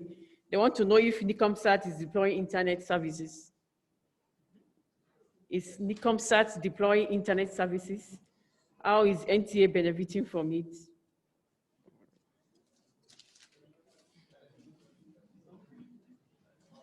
Yes, if you listen to my presentation 2 days ago, I talk about the facilities NICOMSAT provides, and I think one of them is broadband. When you say access to broadband, satellite broadband, it means internet is there. At the moment, what we have asked NICOMSAT is just 10 megahertz bandwidth. We try the use of the KA band. I discovered when there is heavy rain, the signal goes off. So there is no way we can recommend KA band for use as Intersat, for internet. However, Peter Musa is not here. I know Peter Musa with the SATCOM engineers try to see how we can use the NICOMSAT satellite broadband to interface with the TVU pack. We have not been able to succeed with that yet, but about 2 weeks ago, Amaka, the marketing NICOMSAT officer, brought her new boss, and I think it was one of the issues. Those who are with me in that meeting will raise the issue. I want to believe there are certain things we don't know about the operations of their own internet, and there are certain things they too, their own engineers, do not really understand about the thing. But by the time we are all on the same page, I have no doubt in my mind we'll be able to utilize it. But the beauty of the internet from NICOMSAT will be very relevant to NTA operations. When you go to a remote location with a TVU pack where you don't have 3G or 4G. So the internet aspect becomes relevant. For instance, when I was in FRCN, we used the BIGAM device, but that is too expensive. Is having internet via satellites from different satellites. Anywhere you are, you'll be able to get, but when you want to pay for the bandwidth, it's like international call. So I do believe by the time we are able to solve that problem we are facing, and I think it's an issue of compatibility. We are not really understand how their own works, or they too do not understand how the TV pack stream. So that is the problem. I have no doubt in my mind that we will solve later. But also, recently, May 1, 2 in that presentation is like a one bus stop. There are many packages. Is it, Big Sam? It's about 15-page document or something like that. So they are all encompassing. We also have the content delivery network. Our own submission was at least to have minimum of 5 of our channels. But to say which of the channel, we want to throw it to the content creators and the marketers to decide that, but it's not a fixed, rigid something. They could reduce it or increase it. But like our own position is that if we are able to have more or other windows than the use of the YouTube, which is the only means of having NTA online on presence now, apart from the one NTA International is doing, we should have other alternatives. I have no doubt in my mind when we have about 5 or 10 channels being streamed online, anywhere you are, regardless of your location, so long as you have access to data, you should be able to access NTA signal. It will go a long way in helping us.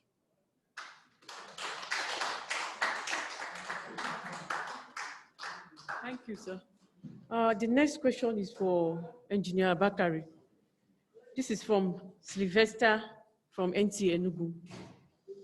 So he wants to know that the sonar stations using BUC for transmission, if they had HPS before transiting to BUC, and can't we use them on DSNG? Why the BUCs are left with the VSATs? There are the stations for breaking news, even if it is no longer, even if it is to configure the encoder or getting encoders to MPEG-4 for NICOMSAT. I hope you understand. Yeah. Can't we use the previous HPAs on DSNG? Why the BUCs are left with VSAT at the stations? Yes, Engineer Sylvester, you are one of us before in Abuja before Enugu snatched you away from us. I say Enugu, I hope you are doing fine. I told you when I just answered the last questions that we have HPAs that we are using here, and Sokoto too has a HPA that they are using. The HPA can be used, but the frequency range of your HPA, does it cover NICOMSATs? If you have a BUC you are even using for Intelsats, is the frequency range that matters. If your frequency range goes from that 5.8 and gets to 6.725, and you know what your uplinking is 6.5 something, it has covered the range. So your HPA can be used. That is why I told you that Sokoto uses their HPA. We only tell them to drop HPA because they will be overfiring it and maybe overriding other stations since they have a CPI BUC. In Abuja here too, we have HPA that we are using.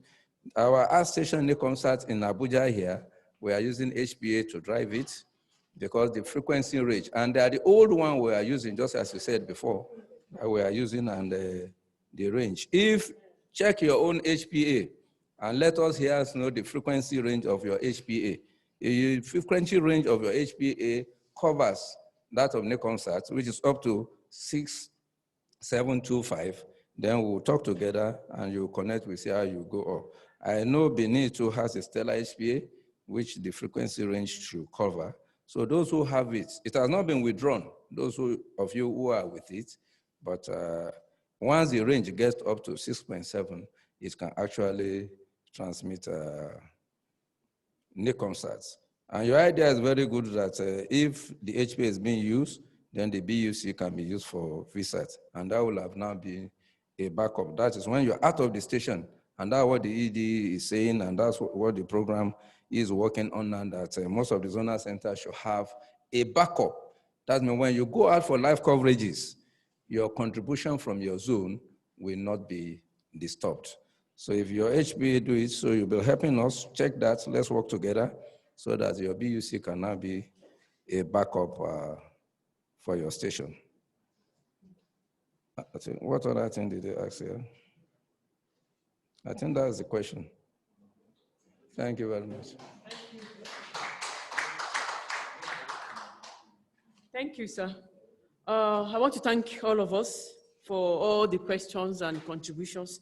If you still have more questions to be addressed, you can send them to the platform. At this time, I want to invite our Executive Director of Engineering for the closing remark. Thank you.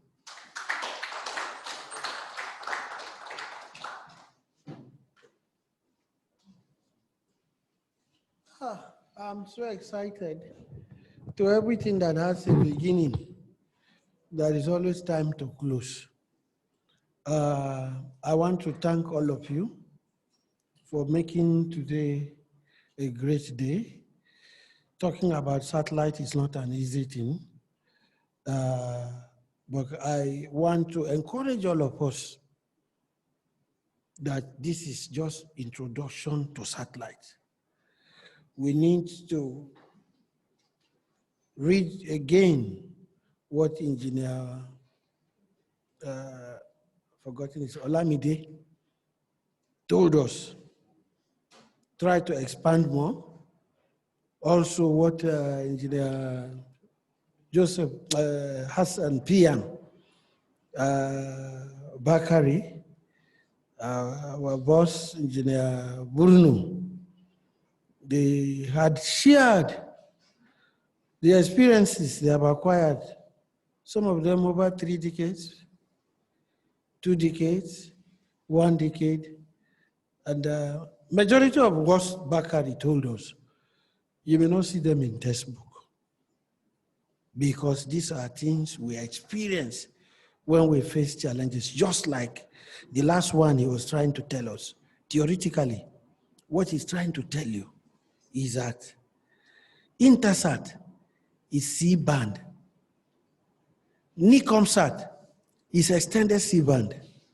In other words, the frequency are not the same.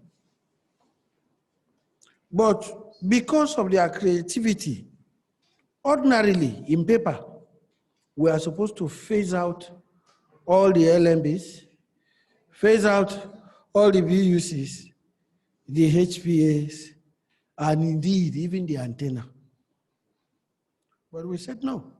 We want to reduce cost of operations. We have to look inwards. We have to think out of the box. What and what can we do? I was happy that is it in Geske. He's talking about 1.6 meter dish. In the actual budget link analysis, it was supposed to be 2.4. But we said no. What happens to our 1.6 meter dish? What happened to our 1.8 meter dish? What and what can we put in place? You understand? So this is where the engineering practice comes in. And that is where the application of the budget link analysis came in. If I'm to use 1.6 meter, that is what I have. but in the calculation is 2.4. How do I compensate? What and what can I put in place? When Bakari was making his discussion, he talked about in all the NTA stations, we had minimum 6-meter dish. That information we have is that, okay, if all the dishes for receive are 6 meter, it then implies I can use a smaller dish and I will pick the signal. Than me now throwing away all our uplink facilities to go and procure 2.4-meter dish. And then somebody also tried to raise one question and talk about the 2 megahertz. Yes, the modulation technique had changed. When we are using Intersat, you are using about 4 megahertz. Then we are using QAM. But now you are using what they call HPSK. So the modulation technique is not the same. It means this new one now is a DVB-S2. So you don't require a bigger bandwidth. So in other words, it's a cost-saving strategy. So I want to challenge all of us. The fact that this course is coming to a close does not really is coming to a close. This is just the beginning of you to do further research. On my phone too, I saw on the platform, somebody too, one of the younger engineers made some research and was talking about some likely causes of interference. I think that is a good development. I would be more happy if all of you know satellite more than me. But let me give you the benchmark. The records are there. All the international awards I have, they are linked with satellite.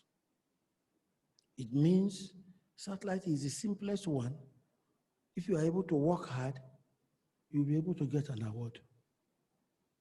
For instance, time didn't allow us to analyze the Channel 5 challenges. But I want to promise you, whatever that is our finding, we will make it known to all engineers. Because when you have a challenge and your ability to bring solution to it, it becomes an award-winning program. The first award we got was when Clinton was to come to Nigeria. And then there was this attack, terrorism, and other things. They now restrict people. They don't want the reporters to follow him all about. So everybody was restricted. Is it Nikon Nuga Hotel? It used to be called, is it Transcorp now, or what do they call it? So they said they should be there. And we said, okay, all the locations where the man will visit, or Shafa village, or somewhere like that, is a remote location. So we have to calculate if we are to use microwave. The one time, the vice chairman of NCC, the first chairman, before he became chairman, he was the company owner of GTP. So, not Ndukwe. This other one, I think, is another different person. He was in Lagos. So they sent me to go and get the quotation, the number of hops. You know, microwave, maximum 50 line of sight. And the money, by the time I gave the bill to, I think it's Amana that was the ED, it was a problem. Where would they get this money?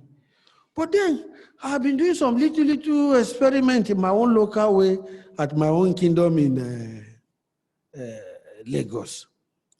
I will have used 1.8 meter dish. During our own time, it's not motorized.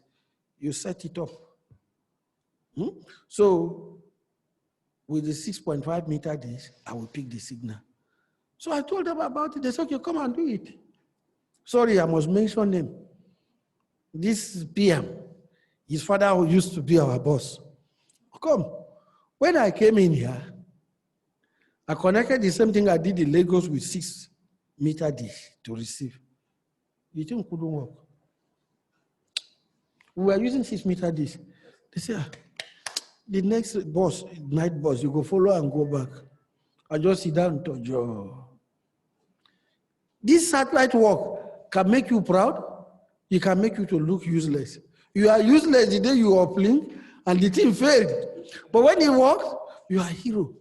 But you know, I have one problem. Height I'm afraid of clamping anywhere. I don't want to fall. Maybe just fall to you like, I just die. So I didn't agree.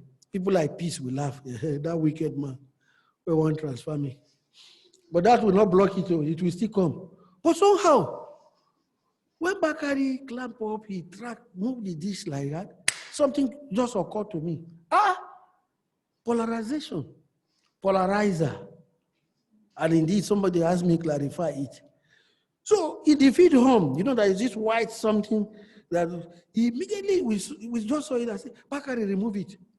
When he removed it, we transmit, we had clean signal. You know, the digital transmission, we started it. Satellite. And the beauty, when you look at the terrestrial, when you say MPEG-2, MPEG-4, DVB S2, DVB-S, DVB-T, DVB-T2, they are the same working principle. The only difference is when you talk about the frequency.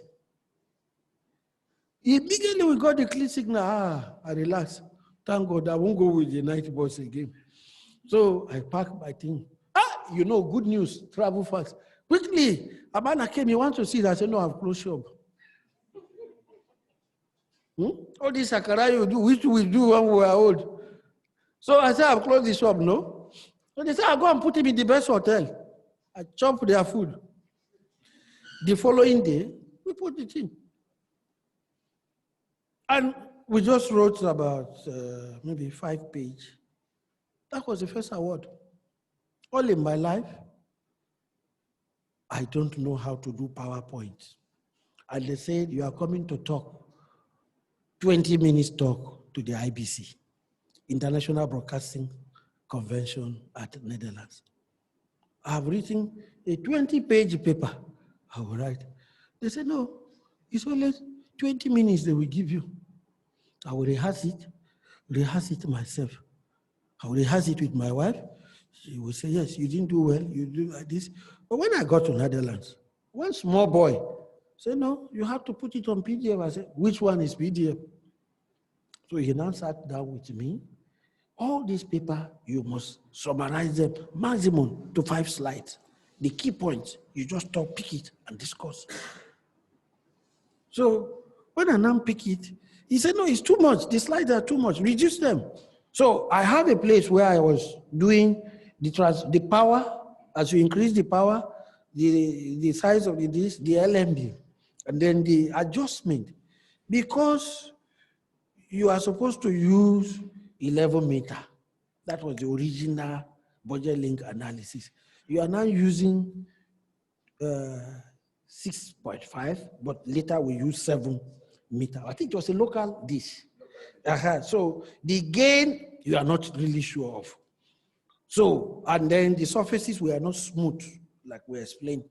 So what we will need to do is the gain of your LMB and the power. And when you have a 400 watts HP, you'll start to put it 400 watts. It's to kill.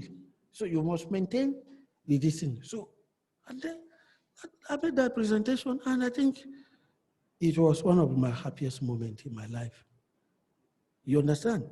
The second international award was when Nitel, which had been transmitting NTA signal, wake up one afternoon and said, no, NTA should take over its transmission. And I was happy. That, because I fly very well when there are challenges. Jimiate was acting DG. He said, no, this is a problem. I said, no, it's done. He said, no. You know, people do amebo. They told him that DSNG, when you transmit, I got small time. When he do he could just go off and go. I said, no. But at times it's good you listen to your enemies. I mean, peace. Your enemies, you need to bring them closer to you because they will help you. Your enemy is the one who will tell you what will make you annoyed. If you say peace is your friend, she will say all is well. But your enemy, Ima, Mukuro, your enemy will tell you bad things that will annoy you. But it's not for you to get annoyed. It's for you to put it on the table and do strategy. Michael, it's very important. When I heard that, I said, okay, what are the likely factors that will make the HPA to drop? Excessive power. So I said, okay, if I can bring this HPA into a temperature control room, it means it can work for a longer period. Ordinarily, it's not designed to work for a day. So it then implies if you are bringing the HPA into a temperature control room, that means you have AC. You can pump the place with plenty AC. I say, okay, fine. If that is the case, we have an AC that came. You know, our own DSNG domsat in Lagos is porter cabin. Because of First Act 77, when that thing came, it was already made something in US. They were 110 volts. Instead of 50 hertz, it was 60 hertz. It is only Bruno that have Harris. Our own too is Harris, but that one was American specs. So the AC is working. So I have two sources of power. So I now put another double AC. So when you enter, it's a small room. Back when you have entered there, Bruno, it's like a small porter cabin. So it's fully chilled. So long as the temperature is very cold, so the HPA will not misbehave. But I had a problem. You know, that is exhaust, the heat exhaust. So I now use for the flexible exhaust, put it there, push it outside. Chicken. That one too became another award. The third award was when I backslided from NTA. And I went to FRC. I discovered their network transmission was just noise.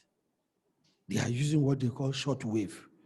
So you have to tune your radio, propagation of signal, a lot of challenge. But before then, when I was an NTA staff, I was privileged, I'm a teacher, MBC, when Dr. Silas was the DG of MBC, he's an engineer, they normally invite me to come as a guest lecturer to lecture all the zonal directors of MBC because satellite was new to them. And when you come, you do lecture, just 30 minutes. So you finish the lecture, they clap for you. After small time, they will just come with one package. And it's big money. That is not to say after I finish this lecture, you come and say you want to borrow money, you get query.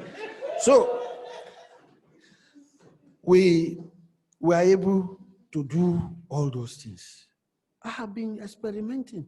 I will just come, get a radio set, put the headphone side, connect it, use the Canon plug, connect it into the input of encoder. You know, the earth station we had in Lagos and Abuja can take 4 inputs. So I will just put, and then you have 4 audio inputs. You also have, you can multiplex. I would say multiplexer that take 4 encoders into the DC. So I will just put the radio station, put it inside there. I will go to the decoder. I will go to that same channel. I will pick the audio. So when I came, I said, this thing is possible. But I'm a staff of Lagos. And the major network news is a radio house. So I say it's possible, but they won't understand. So I did a demo for my director of Lagos operation. She said, this is great. So she introduced the thing to the acting DG, and the other story, Bakari knows it. They supported me. We put in a microwave between radio house and here. Immediately we put that one, they inject the signal, and we were able to redistribute the signal. So it became another award-winning project. And in all this award, they will give you opportunity to come to IBC. So NTA got award for that, FRCN got award. And In 2006, when they were rating all the satellite users in the entire Africa to the glory of God, NTA was adjudged the best satellite operator in Africa in 2006. So what am I challenging the younger ones? Look at all the problems we have on ground. How can you use your knowledge to address it? And that is engineering. Your ability to use the applied science to solve the problem of mankind is engineering. So I want to thank all of you for your time, your interest. More importantly, I think the person we owe so much appreciation and thanks is Bruno. Let me tell you, he had been with us since yesterday. For the past week, the wife had been under admission. If it is people like Aliu, he would just abandon us. But he left his wife and he came in here to share his experience. That is what Chioma will never do. Thank you so very much, sir. We pray that God will grant your wife a speedy recovery. I must also want to thank Emmanuel. Emmanuel is not a staff of NTA, but you will all agree with me. He had been very committed. Emmanuel, God will bless you. And I'm proud of you. And I don't expect less from you. So also Benga. Benga has been up and doing, and you will continue to do more. And then my own Victoria. God will bless you. You will move higher and higher in Jesus' name. And also my daughter, the only daughter I have. You are wonderful. You are all great. Bakari, well, this is his field, that is his ministry. But then, if you listen carefully to his presentation, you will know clearly this guy is an asset to NTA. There are many things he didn't tell you people. I was looking at him. We had problems with the art tech. We took those art tech back to the manufacturers. They sent them back that this thing is of no economic value because the cost of the repair is almost closer to the cost of a new one. And he just walked into my office. Oga, can you please give me a chance? Me and this PM, let us look at it. And they look at that thing and they cleared it. But you see, engineers are silent achievers. They don't make noise. I know how much art tech costs. I know how much they have saved us. But this is not the first time they have done things like that. I do remember vividly 2017, the drums we brought.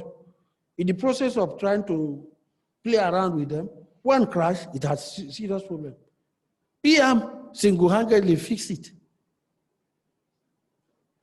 So when we have intelligent people, a dull person like me, in the mix of intelligent gurus like Aliu and the rest, what else do you expect from us? So God will bless all of you. Even the Chioma who had come, I'm happy to see them. Adams, I saw him briefly. He had disappeared today. Even Peace, which we noticed will not come. Since yesterday, Peace has been here. And Peace had rain. Abi, Dada. So I want to thank you. The other director, assistant director international, is also in our midst. We're happy with them. Easy to talk of Moses, the Moses junior. You know I'm the Moses senior. He just came in here and made a simple statement. And that is how you know the expert. When the experts are talking, you will know. Yerima too, I'm happy you are here. David too is here. Kolo is here. And even Yunusa and, Oseni and Tonchis. Aliu is here. is it Kola with Mahmoud or I don't know, or Big Sam, John, Mada, Bala, Jamo. We want to thank everybody. Indeed, even Nura. We thank God there is no any oversight function to discover everything. And also, I can see Port Harcourt, I can see Makurdi, I could see Sokoto, Maduguri, and many other zonal network center. You are really wonderful. Because without you listening, all these ones will be a failure. So your support, and when I see large number like this coming like that, it normally motivates me. I see long shot of large number. You know, when you look at it, you think it's only 56 participants. In these locations now, thank you very much. I appreciate you all. Where is that? That is Makodi. That is great. God will bless you all. You are wonderful people.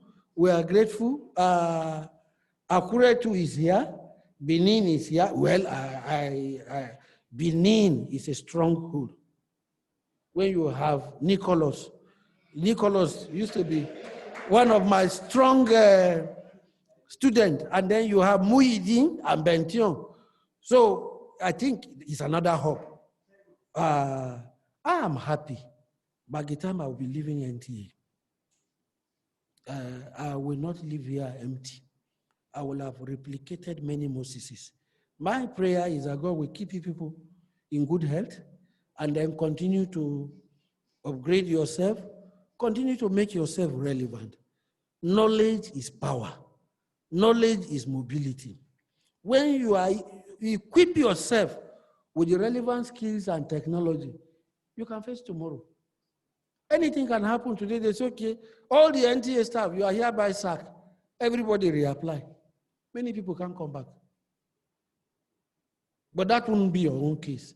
So make yourself relevant. In any job you are doing, when you don't come or you are around, people do not know whether you are there. It's danger. Be a very important instrument. Once again, I want to say a very big thank you. I'm so happy from my heart. And but when we say this thank you will be incomplete, if I fail to thank the Director General of NTA. How many? Yes. If you want to clap, clap. Clap for the DG, Yakubu Ibu Mohammed. There is never a time I take a training proposal and he will say, no, not approved. Even though he throws away other directorate, he sees engineering as a very bigger priority. But why is it so? It's because all of you out there have been doing your work well. You have never allowed the DG to query me. Since I came, 2017, I don't think there is any day the DG say, why is this so? Why is this so? I'm disappointed with you, or I issue you a query. I don't have any. Instead, what we have in engineering directorate is commendation. Indeed, last month, in this same hall, we had the board of directors meeting. Big Sam is a witness. The DG said, is it possible to do this Zoom? Benga, you are there. We all sat down here and it was full of praises. The board chairman commended all of you. In fact, he clapped for everybody. And it will interest you to note, I'm still looking for the publication. I've read it, but I read the scanned copy. The board chairman published a full page about NTA engineering activities. And that is to your credit. And indeed, the GG was so happy, please call the man. And when I called the board chairman and I was thanking him, he said, look, Moses, if you are doing a bad thing, that is what I will have done. I will have presented the paper exactly the true picture of what I've seen. So keep it up. So once again, I want to say a very big thank you to all of you, even to people at Lokoja. Is that okay? Bolanle in Akure, God will bless you. I can say a castle, and God bless you all. Thank you very much.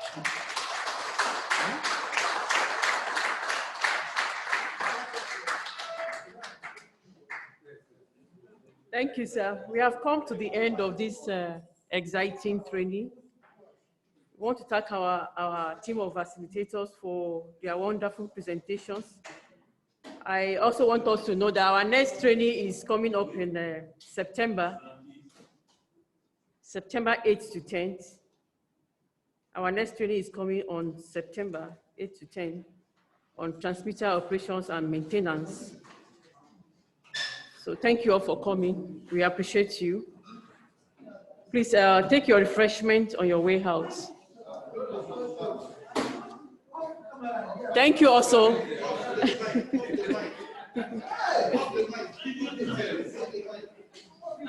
Thank you everyone for coming.